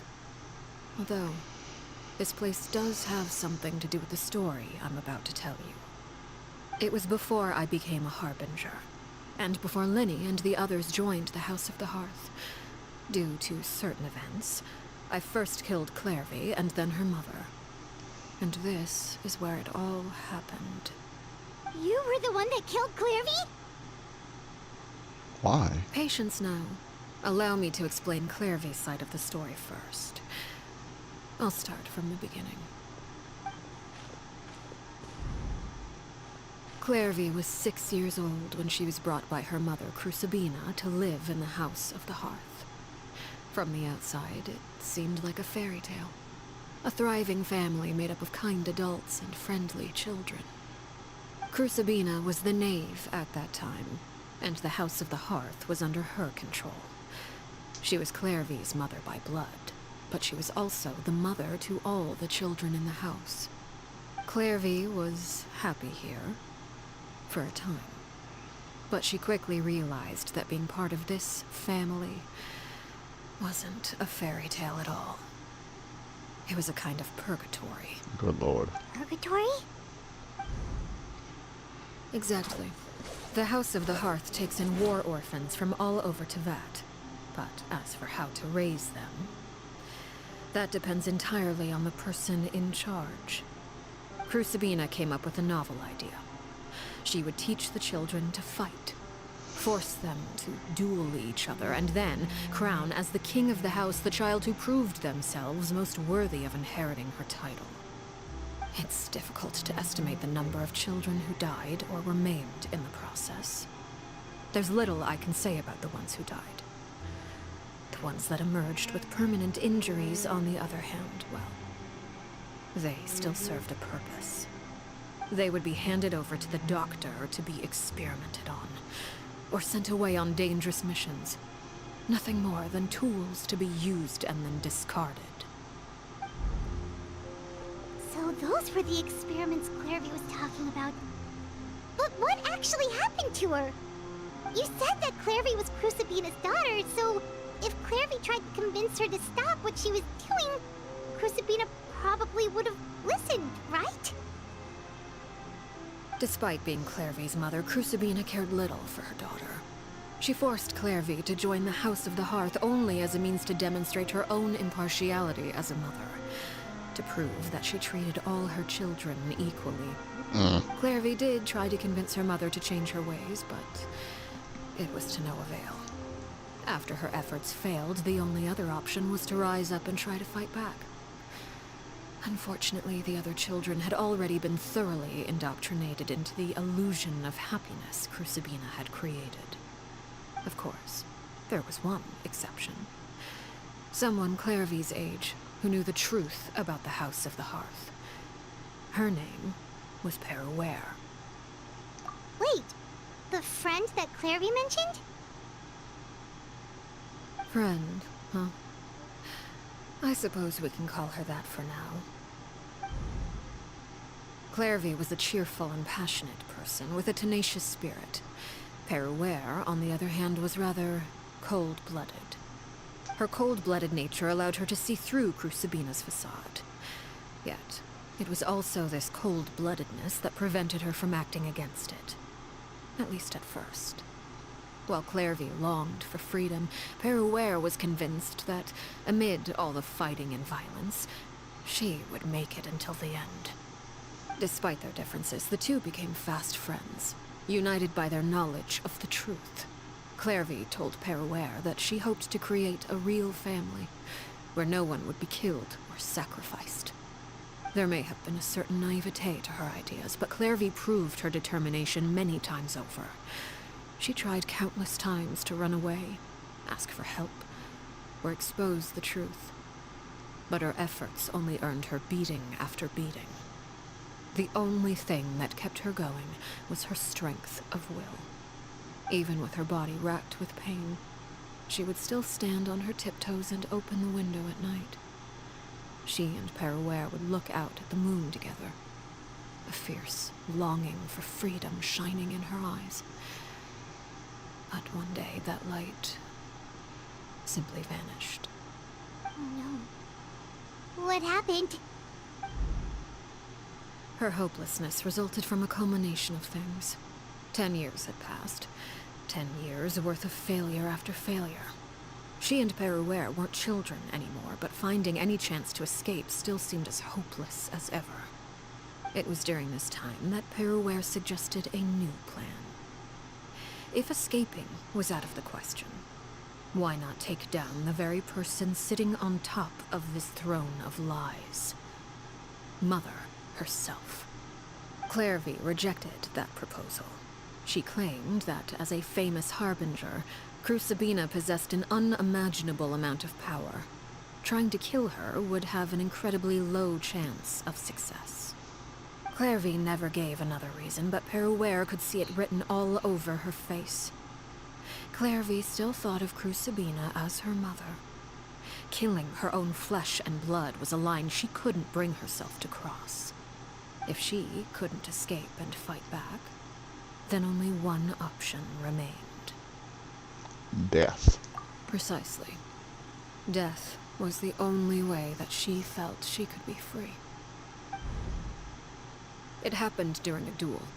When she arrived at the dueling ring that day, her partner turned out to be none other than Peruere. The very person that had stood by her side all those years. It was a fierce battle. But ultimately, Clairvy decided to let Peruere end her life. From that moment on, Peruere's journey was one written in flames.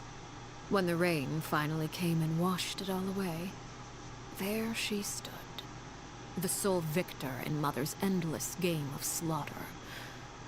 A trail of corpses strewn across her path to success. It was the very result she had predicted 10 years prior. Even then, she believed she would make it until the end.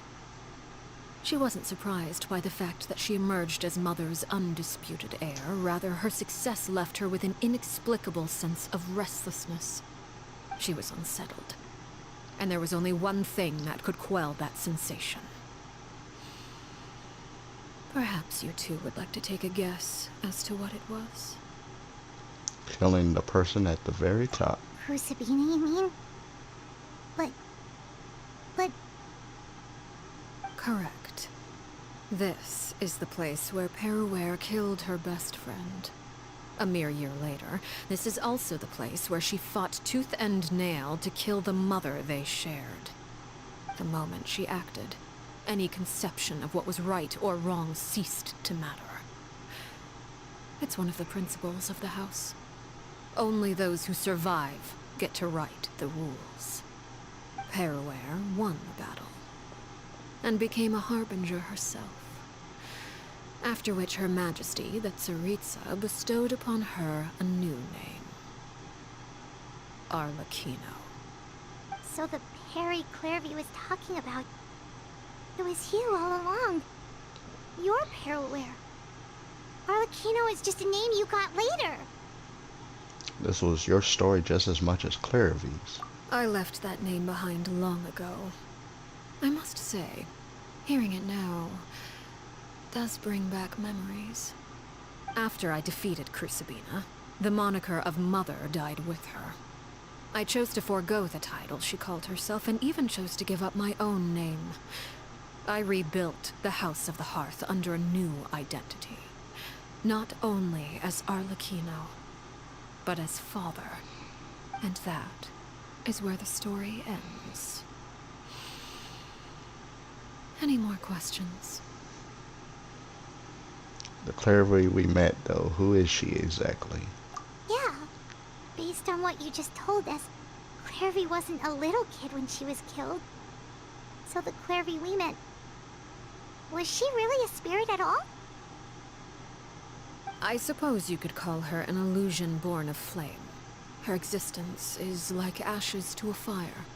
Something left over in the wake of blaze and ruin. You see, a certain power runs through my veins. It's not unlike a curse. My flames leave behind shadows of anything they consume. Of course, the chances of those shadows morphing into a sentient entity are exceedingly slim. Clairvy is a very special case. Oh my god. Clairvy died when she was 16 years old. But what emerged from the flames was her 6-year-old self. Her appearance wasn't the only thing affected. Most of her memories were lost to the blaze as well. Memory is a mysterious thing indeed. Losing a portion of your memories will alter your sense of self. Lose 10 years' worth, however, and it would be like living in the past. Like returning to a version of yourself that never grew up. No wonder Paimon got such a weird feeling when we were talking to her. Perhaps I should put it this way. Clairvy is someone trapped in time. It may seem like she exists with us in the present, but she truly lives in the confines of her own past. So if all of that is true, then you must have known about Clairvy for a long time. Indeed. She's a rather volatile and unstable entity. Sometimes she would look after the children. She's even saved. But other times, she would hide from me and become obsessed with revealing the truth about the house to anyone who will listen. Shadows don't have the capacity to learn or grow. Any new information they encounter is quickly forgotten over time. Your attempts to expose Clairvy to sunlight. They failed, yes. The reason is actually lovely. quite simple. In Clairvy's mind, the house is impossible to escape. And it is this very perception that traps her there. But no matter. All I have to do is kill her again, and all will be resolved. I don't anticipate so much as a single speck of ash will be left behind this time. Wait! Paimon can understand why you might want So my controller decided to disconnect from the computer. So lovely. So what if she's trapped in her 6-year-old self? She's still your friend! At least talk to her first! It's too late for that. She broke the rules, and now she must be punished. That goes for Filial and Nantoy as well. She's had quite the effect on them. I hope you understand. The difference between Crucibina and myself lies in our formulation of the rules, not our policy for enforcing them. Upholding the rules without question is a trait we both share, because that is how a household should be run. Is this really what you want to do? Oh. Whatever could you mean? Don't you want to say a proper goodbye at least?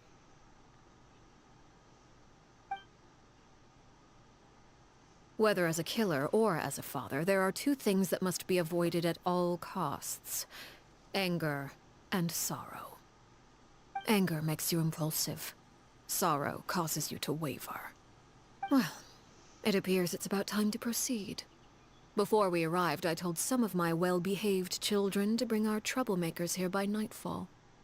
I do believe I've kept my end of the deal. I gave your friends quite a bit more time. As for what happens now, we'll just have to wait and see.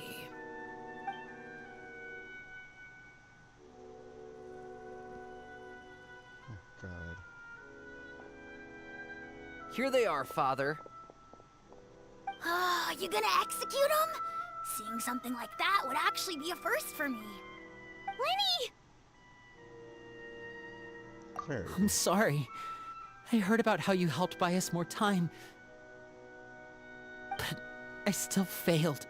I couldn't find a way to fulfill her wish. Huh? Are you... Perry? Indeed, it's been a while, Clairvy. Perry! Shh. Stay right there. I'm sorry to postpone our reunion, but first I believe certain scores need settling.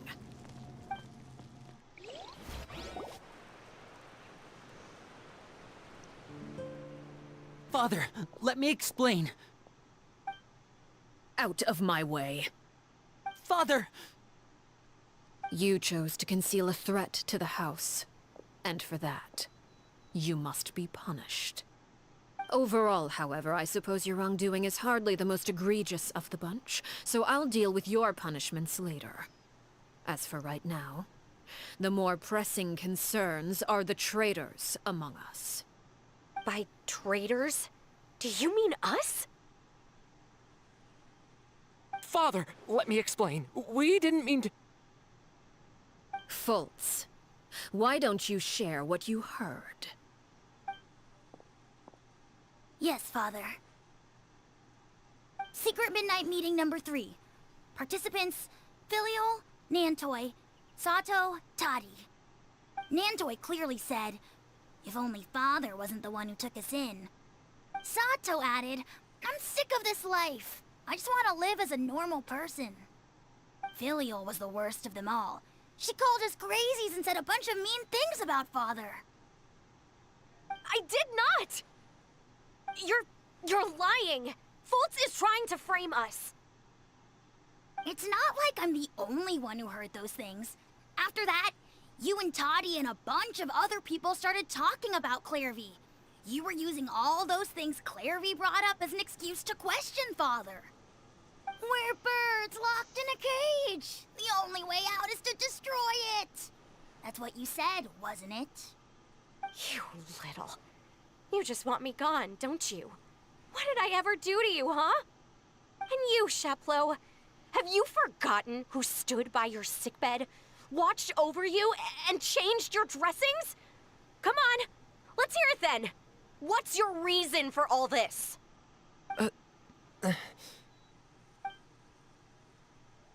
You're wrong, Filial. We don't want you to die. You're our family. Liar. You wouldn't be doing this if that were the case. So why?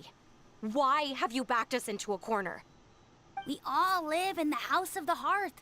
You know the type of work we do, Filial. A single betrayal can cost dozens of us our lives. It's not like it's never happened before. That kind of thing is hard to forget. That's why the House of the Hearth cannot tolerate any form of betrayal. Ever since we came to Poisson, you've had 7 secret meetings. A lot of the things you talked about really crossed the line. You've been spying on us for half a month? Wait a second. Now that I think about it, the move to Poisson was just a way to make it easier to spy on us, wasn't it? Because we were all in one place. You've had this planned all along. Filial, Nantoy, I'm sorry. I owe you both my life. I owe Clairvy too. If it weren't for all your help after I got poisoned, I wouldn't be standing here today. If this were any other situation, I would do anything to repay that kindness, even if it cost me my life. But rules are rules. I'm sorry. My hands are tied. Why? Why? That's enough, Filial. We made a mistake, and we should own up to it. We broke the rules, plain and simple. And now we have to face the consequences. I'm sorry, Chaplot. Fultz. I'm sorry, Father. We accept our punishment. Chaplot, according to the rules of the House of the Hearth, how should these traitors be punished? All those who betray the house pay with their lives. And so it shall be.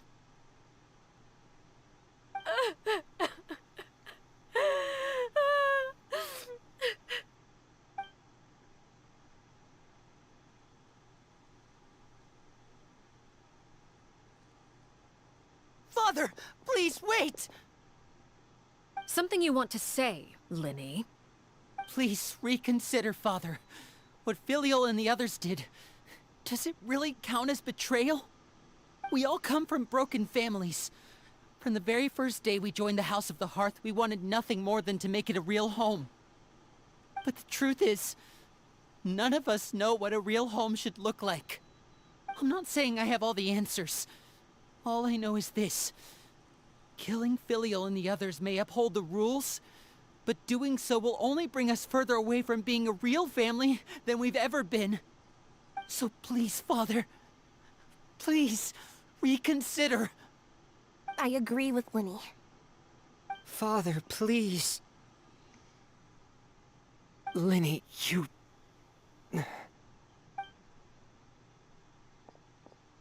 I also agree with Linny.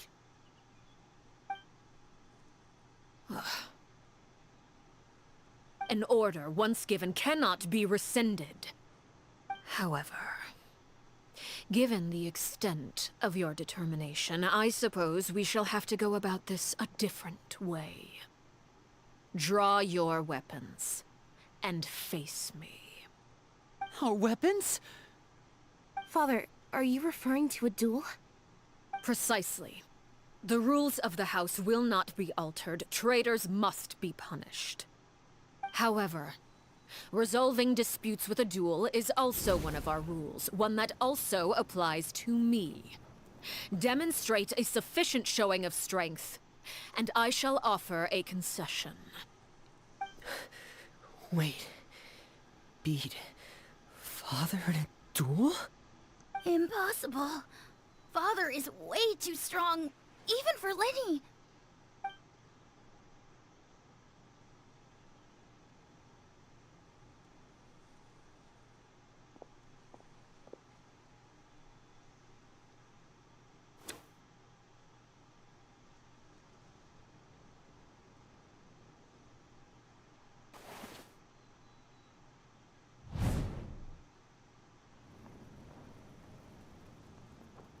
Did you hear that, Traveler?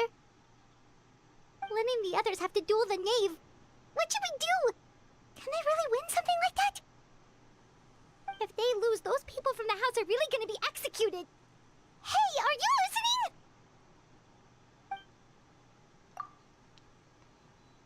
Is executing them really what she wants? Don't you want to say a proper goodbye at least? Anger makes you impulsive. Sorrow causes you to waver. Back then, she never actually answered my question. But that makes the answer pretty obvious, doesn't it? Oh, looking at that expression on her face, she seems really serious about this. Guess that means there's no chance she's throwing the duel on purpose, huh? There's no way the knave would lose on purpose, although... When guests are around, families are often on their best behavior. And any disputes are less likely to escalate. When the time comes, make the choice that you deem most appropriate in the situation, and lend your help to the House of the Hearth. What's wrong, Traveler? Hey, where are you going? Traveler?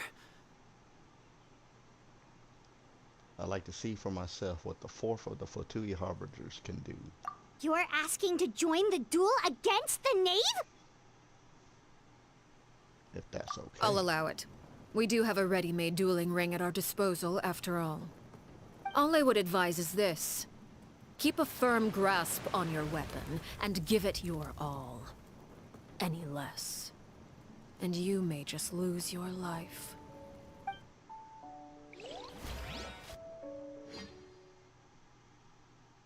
I thought that music was playing for this.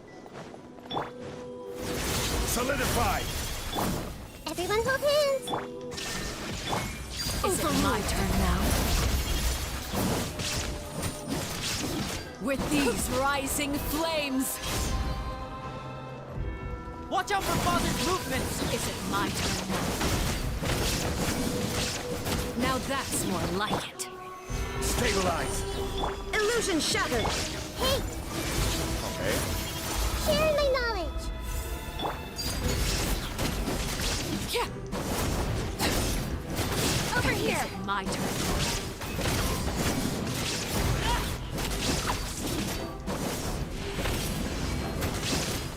With the fall of darkness, destruction shall Solidify. rise. Have a taste of purgatory. I see everything! Oh, thank you. Getting here!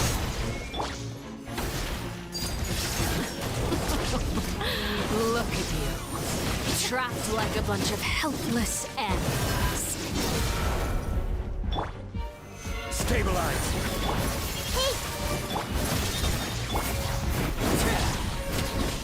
Watch out for Father's movements!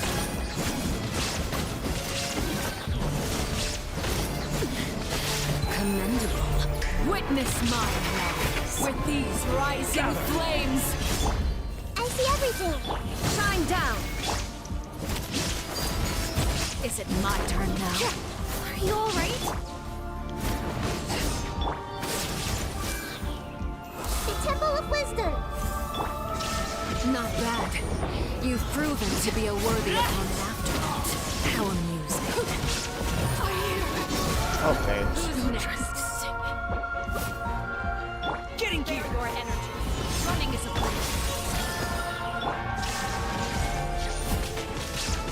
torn to oblivion.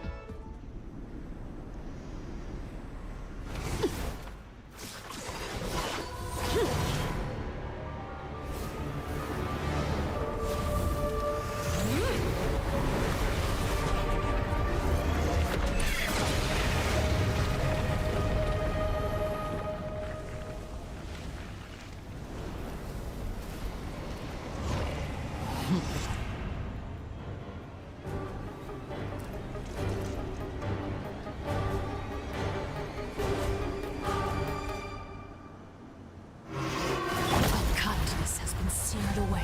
Gather! My blade is all that remains. Okay.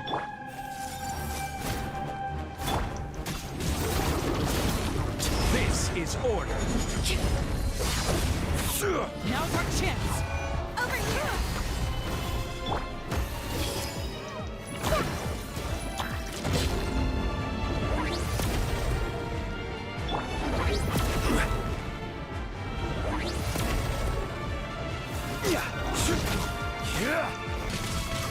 Gather! Watch out for Father's movements! Look out! Let's see how strong your resolve really Okay, that's Everyone hold hands.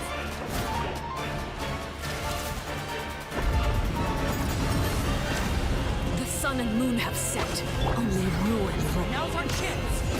Over here! Struggle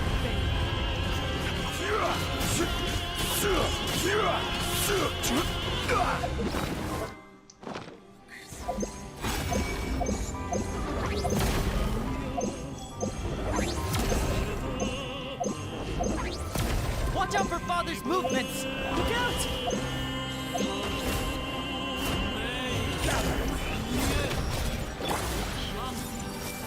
Illusion shattered! Laid bare.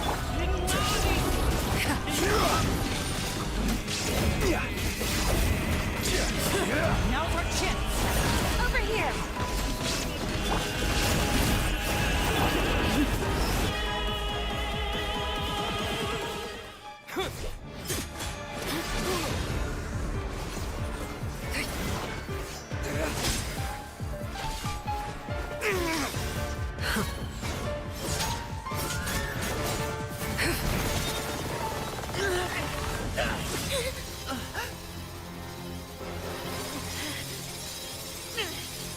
You should know better than to crowd in one place.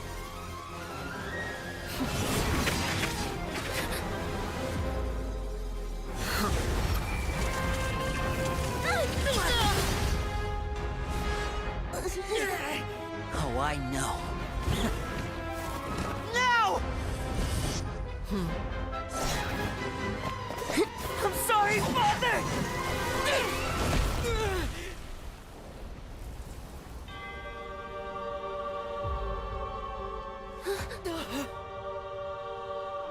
Sorry for what? This pitiful excuse for an attack.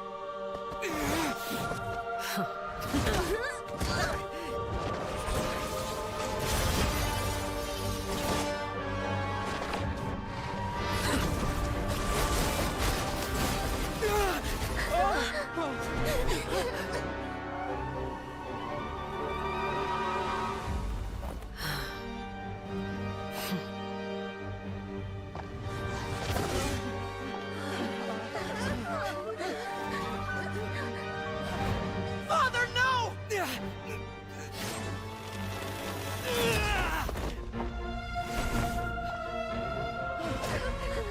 Made it out, did you? You're stronger than I expected.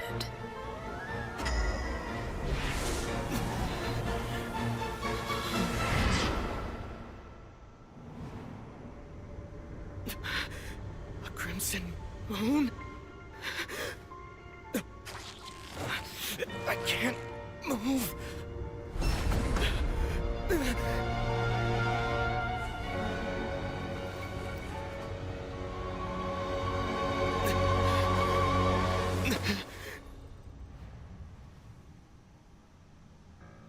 Still, not strong enough to beat me. Christ. Dude, that's some Naruto stuff right there.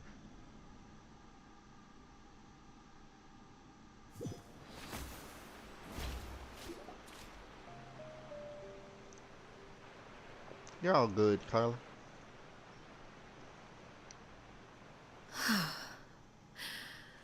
I believe we can end things here. It's not often that we get to enjoy the company of guests, after all. We wouldn't want things to get too out of hand. Brother, are you alright? Lenny. Given that I am the victor of this duel, as agreed, the punishment stands. No! I never thought things would end like this. However, everyone involved in the duel demonstrated a remarkable level of strength and determination.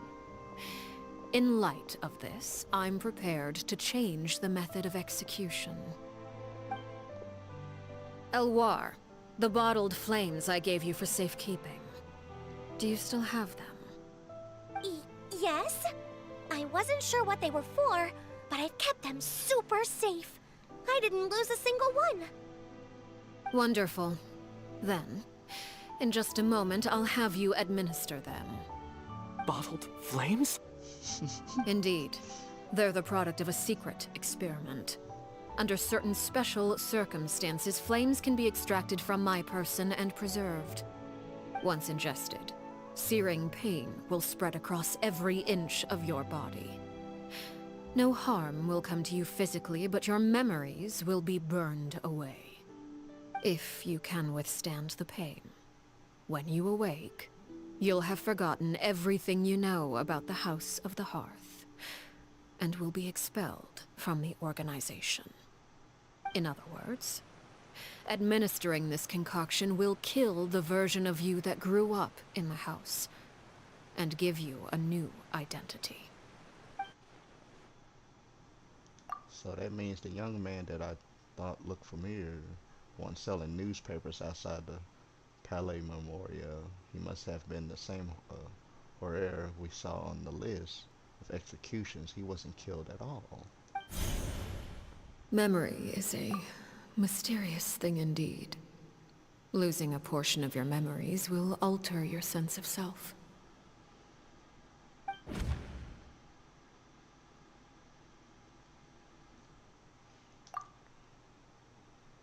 No, if my understanding of Nave is right, she really thinks of that as killing him. Her that lived in the House of the Hearth is dead. The one that remains is simply a normal person living out his life with his beloved.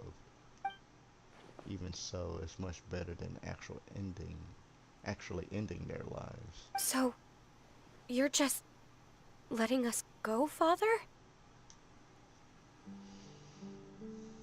You misunderstand. Memories are extremely important. Once consumed by flame, the version of you standing before me will die, and our secrets will die with you. So no, I don't intend to just let you go, because the person who survives will be nothing but a stranger. Even so, I won't have to live in fear anymore. I'm sorry, Father. I'm sorry I let you down, but I really... Don't cry, Filial. You haven't left the house yet, so there are still rules to be followed, yes? Remember what I taught you. Anger makes you impulsive, sorrow causes you to waver. Don't let yourself be controlled by your emotions. Of course. I'll remember. Dry your tears, and go pursue the life you really want. Yes, Father. Chaplot, Foltz, Elwar. Take them back to Poisson. And bring Linny and the others as well. I prepared 3 extra vials of bottled flames. As for whether to take them, the choice is yours. Goodbye, children. The next time we meet, I will no longer be your father. Thank you for all you've done for the house. I hope you have bright futures ahead of you.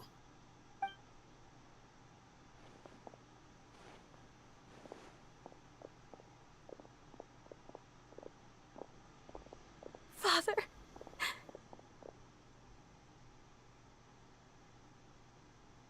Let's go.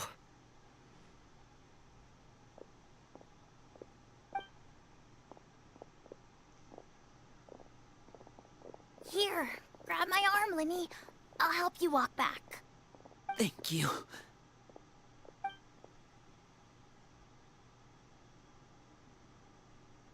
Clairvy.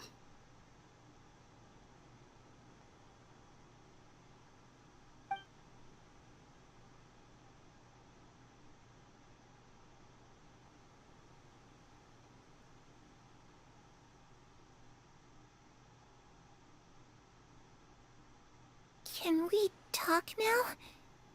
I've been waiting for a super long time. You really are Perry, aren't you?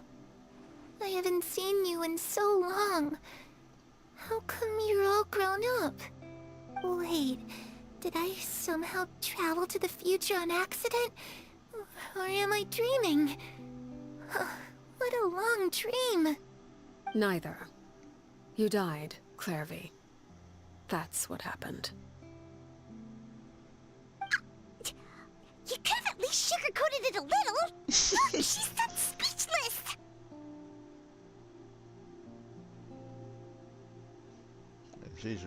If this really is Clairvy's younger self, then I would say she's probably had enough lives. Oh. Okay then. Huh? That's it? You accepted it just like that? Yep. If that's what Perry says happened, then I believe her. Perry wouldn't lie to me. Plus, I don't really need to know why I'm like this. I'm more curious about what happens in the future. If you're a Harbinger now, Perry, that means Mother is gone, isn't she? Can you tell me about it? I want to know what happened to her. And to me. You never stopped trying to defy fate. At first, no one believed you. You could only vent your frustrations to the moon. In fact, you often sought comfort in the night sky. You wanted to see the aurora, so one night we promised each other we would go to Snezhnaya to see it together. Later on, you tried to run away, but you were brought back each time. Mother spared your life, but it wasn't out of kindness. Instead, she decided to make an example of you by slowly torturing you over time. That way, the other children would know what happens to traitors. Good Lord. Still, you never gave up. Mother hoped that through ruthless duel after ruthless duel, she would be able to crown an ultimate victor among the children she raised. But you called on everyone to unite, to fight to a draw in order to reduce casualties. Your efforts may have only delayed the inevitable, but still. You gave them hope. You tried everything you could think of, but every attempt ended in failure. Still, you never turned your sword on Crucibina, and you never turned it on me. On that gloomy day, you told me, "For the last 16 years of my life, I've done everything I can to fight for freedom. But now, I realize that the only freedom I truly possess is the freedom to choose to die." I never imagined I would say something like that. I must have been feeling really worn down. But somehow, I still think I understand. According to Mother's plan, only one of us was going to make it until the end. And I always hoped that person would be you. If I could do it all over again, I still don't think I would make a different choice. Even when I first met you, I knew you'd be able to do what I couldn't. Is that so? Even now, I'm not sure I truly understand what kind of freedom you were trying to pursue. But as the head of the House of the Hearth, and as the children's father, I've tried to give them the most basic of freedoms. The freedom to choose their own fate. It's something I discussed with the Iudex of Fontaine. The children who want to leave the house will have their memories wiped clean of all secrets pertaining to the organization. In return, they will be allowed to live a normal life in Fontaine without being prosecuted for their past. Of course, I won't simply hand freedom to them on a silver platter. They have to fight for it and prove themselves worthy of it. Only freedom that is earned has true value. That's more than enough. That's exactly the kind of life I was fighting for.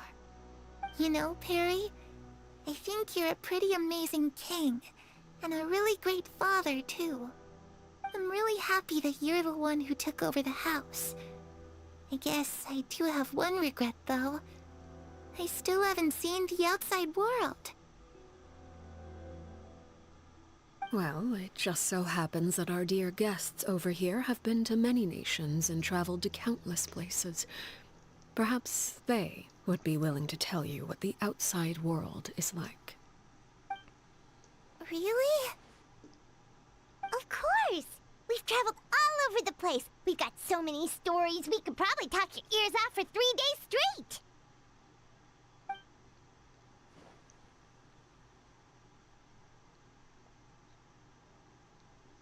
Tell her about freaking, I don't know, let's let's talk about the land of Electro, nation of eternity. Those yokai you mentioned, what do they look like? I once saw a drawing of this one guy with horns on his head and a super scary face. Are there any yokai like that? Oh, sounds like you're talking about an Oni. Yep, we've met one, and let Paimon tell you, they're not nearly as scary as they look.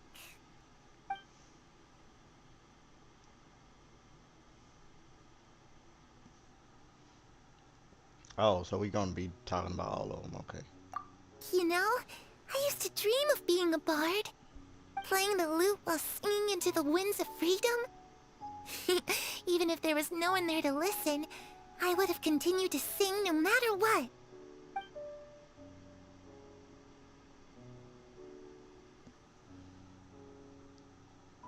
Ah, that's where Mora comes from.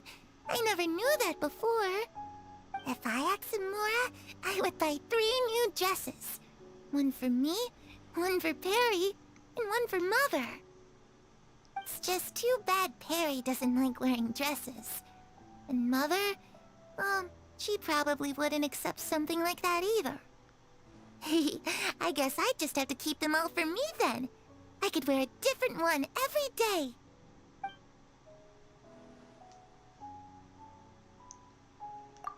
I was always too afraid to skip Mother's fighting lessons.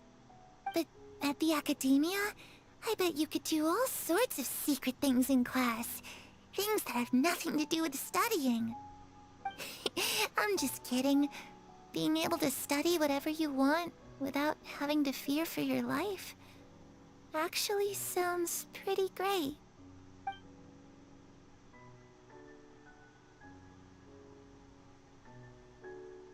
The situation was super dangerous. Lenny and Lynette were accused of committing a crime, and they were going to have to stand trial at the Opera Epicles. Oh no, that must have been hard for all of you. What happened next? Don't worry, we were able to turn the situation around super quickly, all thanks to Detective Paimon, of course. Oh god. How'd you do that? Come on, tell me. I did all the work. Okay, so it was like this. After the failed magic show, we rushed to the scene and... Clairvy is listening really intently to Paimon's story about her time in Fontaine. She seems really happy, like all her troubles have been forgotten. Maybe this is the first time she ever been able to truly relax, but I'm not sure how long this moment can last. Shadows don't have the capacity to learn or grow. Any new information they encounter is quickly forgotten over time. As time passes, she'll probably forget everything we told her and go back to being that scared little girl who can only hide in the shadows.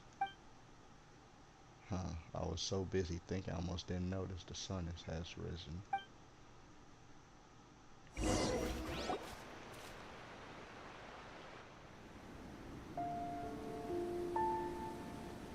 Clairvy, you've worked tirelessly from the shadows to overthrow the House of the Hearth. Now, by my authority as the Knave, I shall announce how this matter ends. You are hereby expelled from the House of the Hearth. You are no longer tied to this place, nor are you bound by its rules. You're saying that I can finally leave? I get to experience the outside world as well? Oh, I almost forgot. There's no getting older for me. Still, seeing who you grew up to be makes me really happy, Parallel. Take care of yourself. Goodbye. May we meet again someday.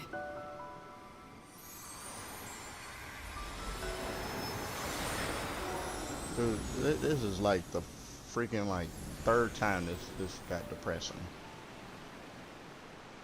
Clairvy.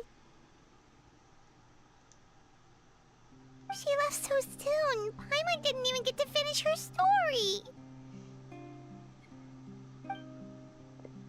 I also have certain sentiments left unsaid. I wanted to tell her that the aurora I saw in Snezhnaya was just as beautiful as the ones in the pictures. But a shadow's memories reset at dawn. Had we delayed any longer, we wouldn't have had the time to say goodbye. Whatever regrets may linger, let them be lost to the coming of a new day. Father? It's Linny! Hey, Linny!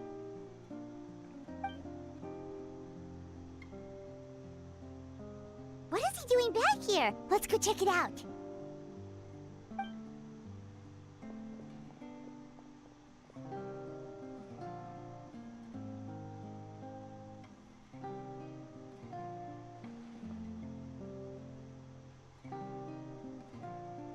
Father, the bottled flames have been administered. Filio and the others have left the house. And you? What have you decided? Thank you for giving us that choice, Father. But we never wanted to leave the house. It's the only home we've ever known. Lynette and Fremine feel the same way. They're recuperating back at the Hotel Bouffe d'été. But I decided to come back and tell you where we stood. I'm sure you're well aware of the expectations I have for you. I want you to follow in my footsteps and become the next king of the house. Yet you seem to have different ideas. I must admit, I'm rather surprised by your decision to stay. There's nothing wrong with choosing to live a quiet life. Leading this organization is a heavy responsibility, one not so easily carried by someone forced onto the throne. I just never understood what you saw in me. What made you believe I was deserving of that throne? You're brave, talented, and, most importantly, you cherish your family. You would do anything to protect them, even if it costs you your life.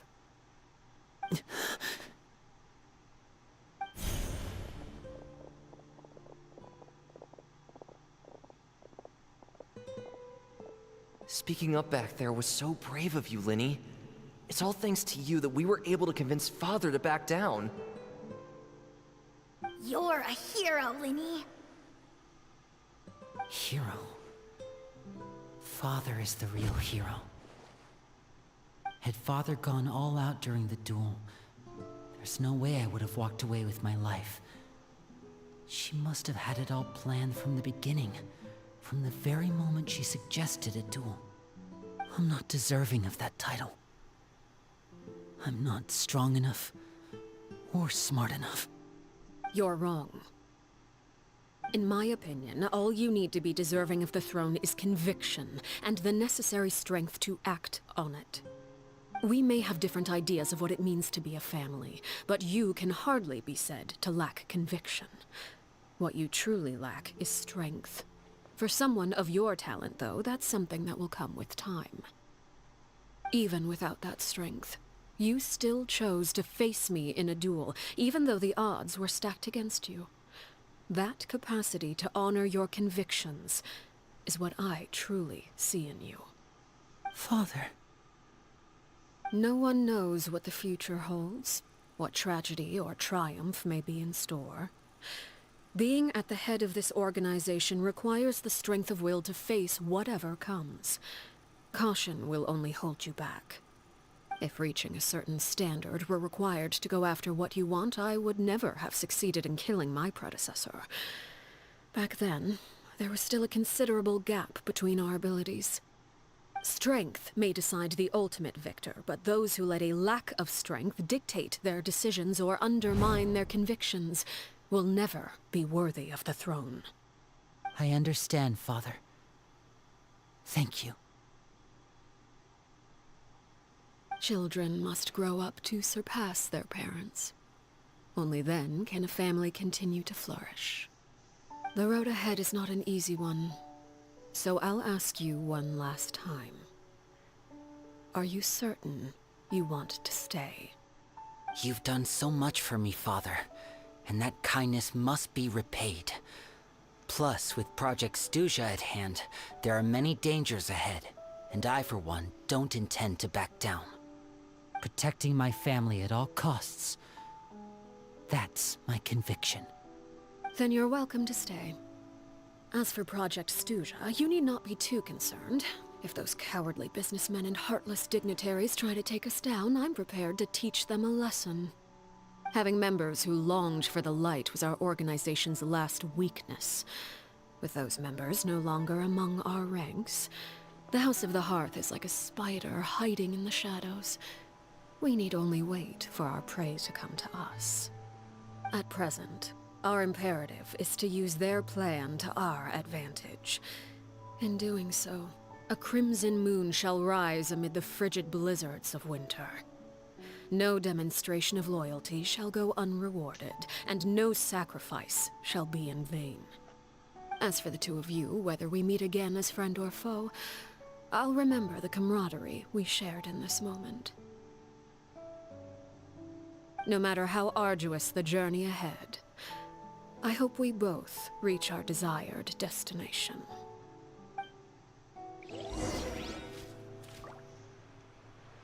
Yeah, wait, 2 days later? Lovely. Okay. Yeah, okay. Only 2 days.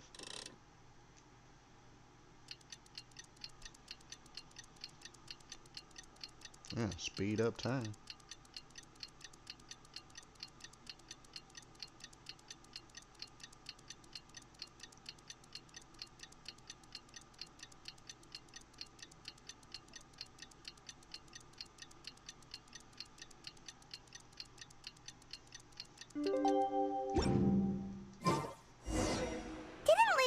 Lynette and Fremine were recovering at the Hotel Bouffe d'été?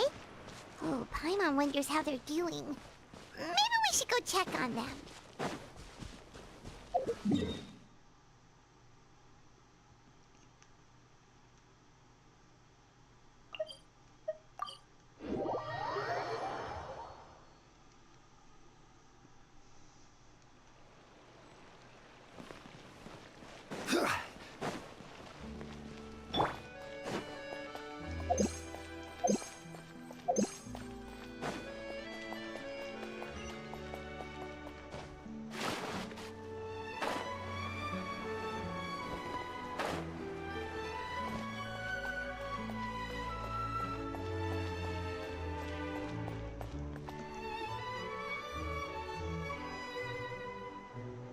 Lynette, Fremine, how are you feeling?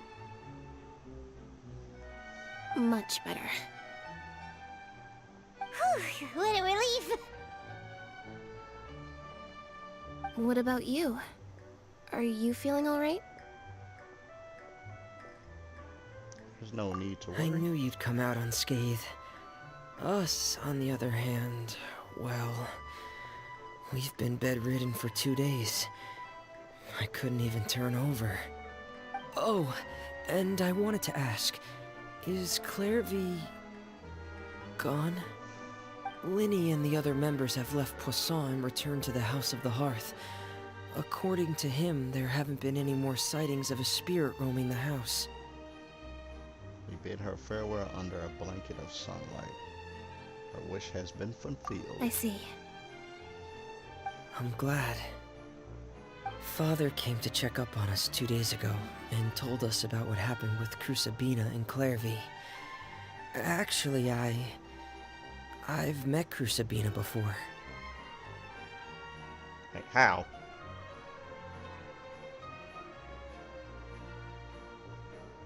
Wait, what? You've met the former knave? Crusabina died a year after Clairvy. It was during the year between their deaths that I joined the House of the Hearth. Crusabina had an extremely cruel and radical way of doing things. She was crazy. While she was alive, the atmosphere in the house was suffocating. When I joined, though, The experiment she valued so much had already come to an end, and all the people involved, dead and injured alike, were gone. Crucibina never talked about the past with us newcomers. A couple of months after I joined, Father killed Crucibina and burned all her files. With that, the names of all the people subjected to her experiments, Clairvy included, were lost to the flames, along with the painful memories they represented. Father took in Lenny and me a couple months after that, but she never mentioned anything about Crucibina or Clairvy. It really seems like something she was planning to keep to herself. The last time you talked to her, did she mention why she kept it a secret for so long? She said she didn't want us to be affected by the darkness of the past. She was worried we'd develop a false sense of gratitude towards her if we knew about it. The foundation of a family should be free of any corrupting influence. Whatever happened in the past, it has nothing to do with who we are now. And that's what Father told us in the end. But I still thanked her for everything. It was only after hearing about what Crucibina did that I finally realized how insignificant our lives could have been. The members of the house meant nothing to her. To say that she valued them in any way, even just as a tool, would probably be giving her too much credit. If Father hadn't taken over the House of the Hearth, I probably would have already... Don't think about that. She saved you in the end. Father rarely brings up the fact that she saved us. She doesn't believe that being indebted to her should be what ties us together. But even if we didn't owe her anything, we would still choose to stay. Because this is our home. We may have arguments or times when we feel wronged. Some people may even choose to leave. But as long as Father is here, we will always have a home. Whether the path before us is bathed in sunlight or shrouded in shadow, we'll follow Father wherever she chooses to go. So I wanted to say thank you for helping us make it through this crisis. Without your help, we could have lost a lot more along the way. Oh, we didn't do anything, really. Just invite us back as guests and we'll call it even. Of course. You're welcome anytime. Are Filio and Nantoy okay? I actually saw them at a cafe this morning. They didn't recognize me. From what I could tell, they were drinking coffee and talking about one of the operas that started running recently. They seemed happy. If I had to take a guess, I would say they finally found the kind of life they always wished for. That's good.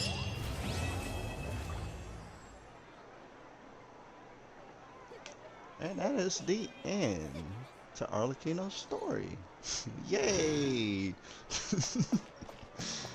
Oh, that was actually, well, I'm not gonna say actually good. It was gonna be good. So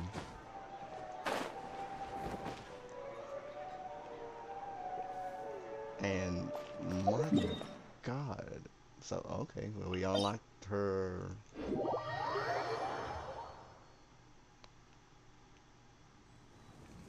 Choose a fish. Oh, this is the start of the thing.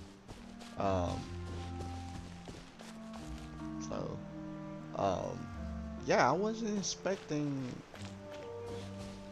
them to put Clairvy in the game. Like I said, I'll post up the little animation video they Hoyo posted up on YouTube. Link it to the description of the stream, and so you can watch it and see basically what happened in the past. Basically, it didn't go that much into detail as Arlecchino basically told us. But it gets the point across. So it was it's real nice. It was a good animation too. Tells the story pretty well, and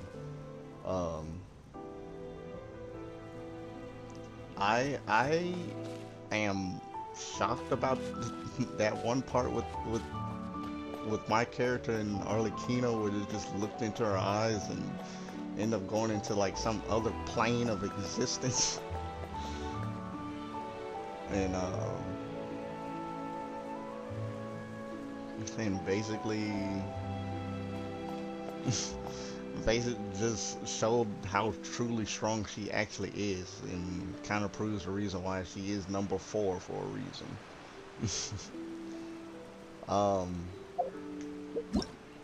So I think, oh, that's the wrong thing. I don't know what to do there.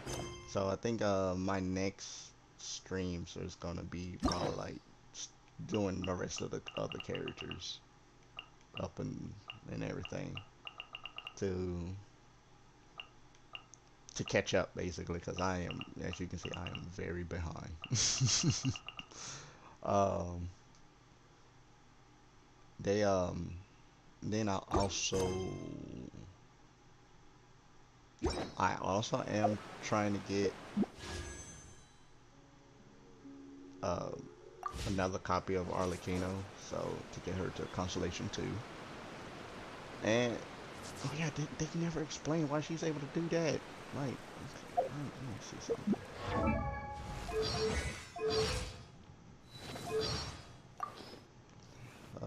Let's see.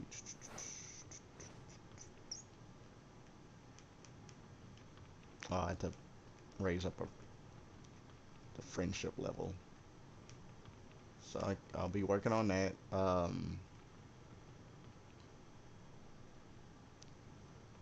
And I can play that next time in the stream when I unlock them. Because she also talks about the other Fatui Harbingers. So it's the Jester, the Captain, the Doctor, Demzolet, the Rooster, Marionette, and Regrator. Who the juice is the Fair Lady? Oh, that's Senor. Okay. Child. So she. And I actually find about her and Child, their little interaction was interesting. I thought they, like, you know, Child had like a thing against Arlecchino that he just didn't like her at all. I can do that real quick.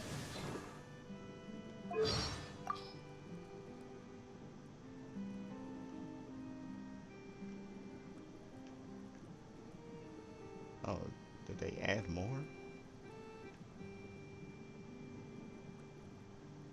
Oh no, I keep forgetting I'm on my PC now, so let's see.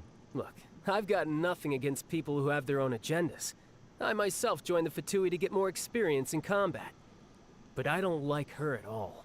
If she stood to benefit from betraying others, she'd turn against the Tsaritsa in a heartbeat. There isn't a sane bone in her body. So yeah.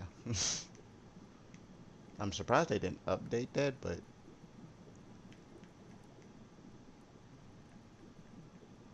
that's interesting. But Something yeah. you wish to report? Go on. You have my undivided attention. Yeah, I'm gonna. So yeah, like I said, that's Arlecchino's story quest. Hoping there's more, because I do want to know why she's having this thing where she can do a little glitching out thing, which is, I mean, it's cool and stuff, but it's just like I want to know why. And everything. And so they also I will also probably, I don't think I can link up their Hoya versus community post. So they also already posted up the next new set of characters coming out, which is Clorin and Siegewing.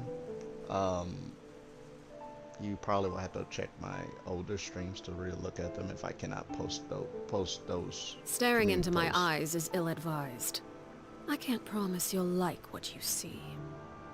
Yeah, that was unpleasant. You sent me to a freaking plane that was just not okay. um. So I don't know much about Chlorine and Siege Wing. I'm pretty sure they are 5 stars. And so I am a little conflicted on which one I want because I actually want them both. So in the next update when that comes along, yeah, I'm gonna have to be prepared to see who I really want, and when they reveal what they do and everything, I will, I guess, use that to choose. I might just go for Siege Wing, maybe. I'm not, like, again, I'm not 100% sure. Um, because normally they do bring out a character that's like, normally, like, if they bring out like a character that's just mostly like a damage dealer like Arlecchino, the next characters are normally either like able to do a lot of damage, or they like support. So I am assuming that Siege Wing is a support character, hopefully. So I might just go for her to get a support character. Um, but if I can, I will try to get them both and level them up. So hopefully I don't have to tap into the wallet. So I can end stream with a more proper fight with Arlecchino. I won't be gaining any rewards, but so I'll use. Where's my Nicolette team? There it is.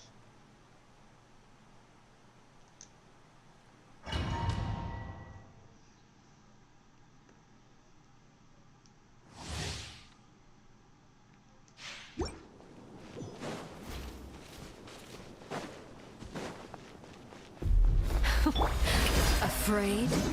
Or do you not even have the courage to be afraid? One with nature, as one Is with it my wind and turn cloud. now? With these rising flames? Now that's more like it.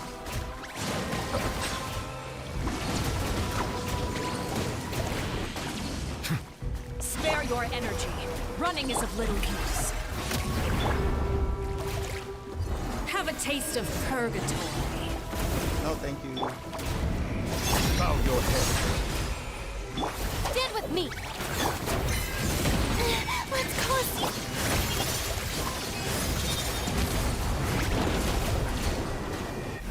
Is it my turn? Settle down. Same mistake. What achievement is that? Shower me with pressure. Our bond is strong. Into the wind. Is it my turn now? Not bad. You've proven to be a worthy opponent after all. Look at you. Trapped like a bunch of...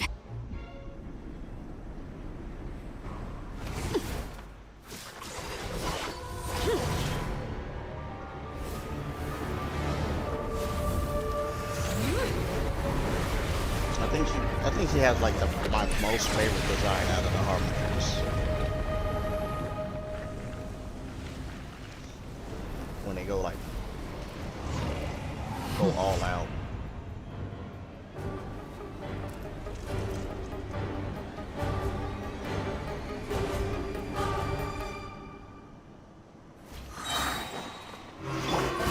Kindness has been seared in. Stand with me. My blade is all that remains. The wind knows me.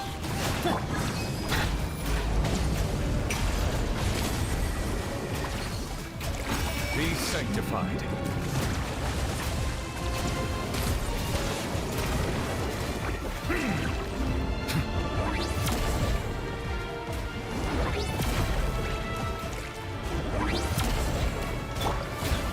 Suntown is only the beginning. Strike a pose! Silence! Your punishment made manifest.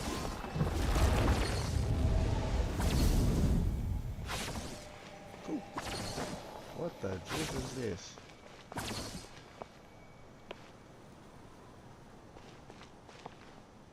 What the? You know, little spirit people?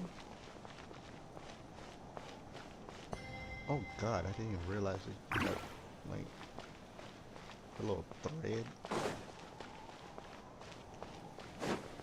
But,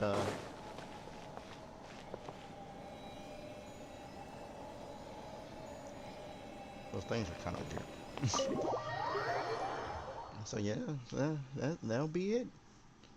And I'll see you guys next time. Should be doing it every Saturday. I will try to do it during the weekday, like early in the morning, but that's if if I can get myself up. And depending, then I have to also look into how long the story quests are too. So if they're long-ish or feel like they're gonna take a while, I'll just do them on Saturdays. And if I do a weekday stream, I'll probably just pick a game to just to be chilling with, basically, or just do some stuff on here too. So I'll see you guys next time.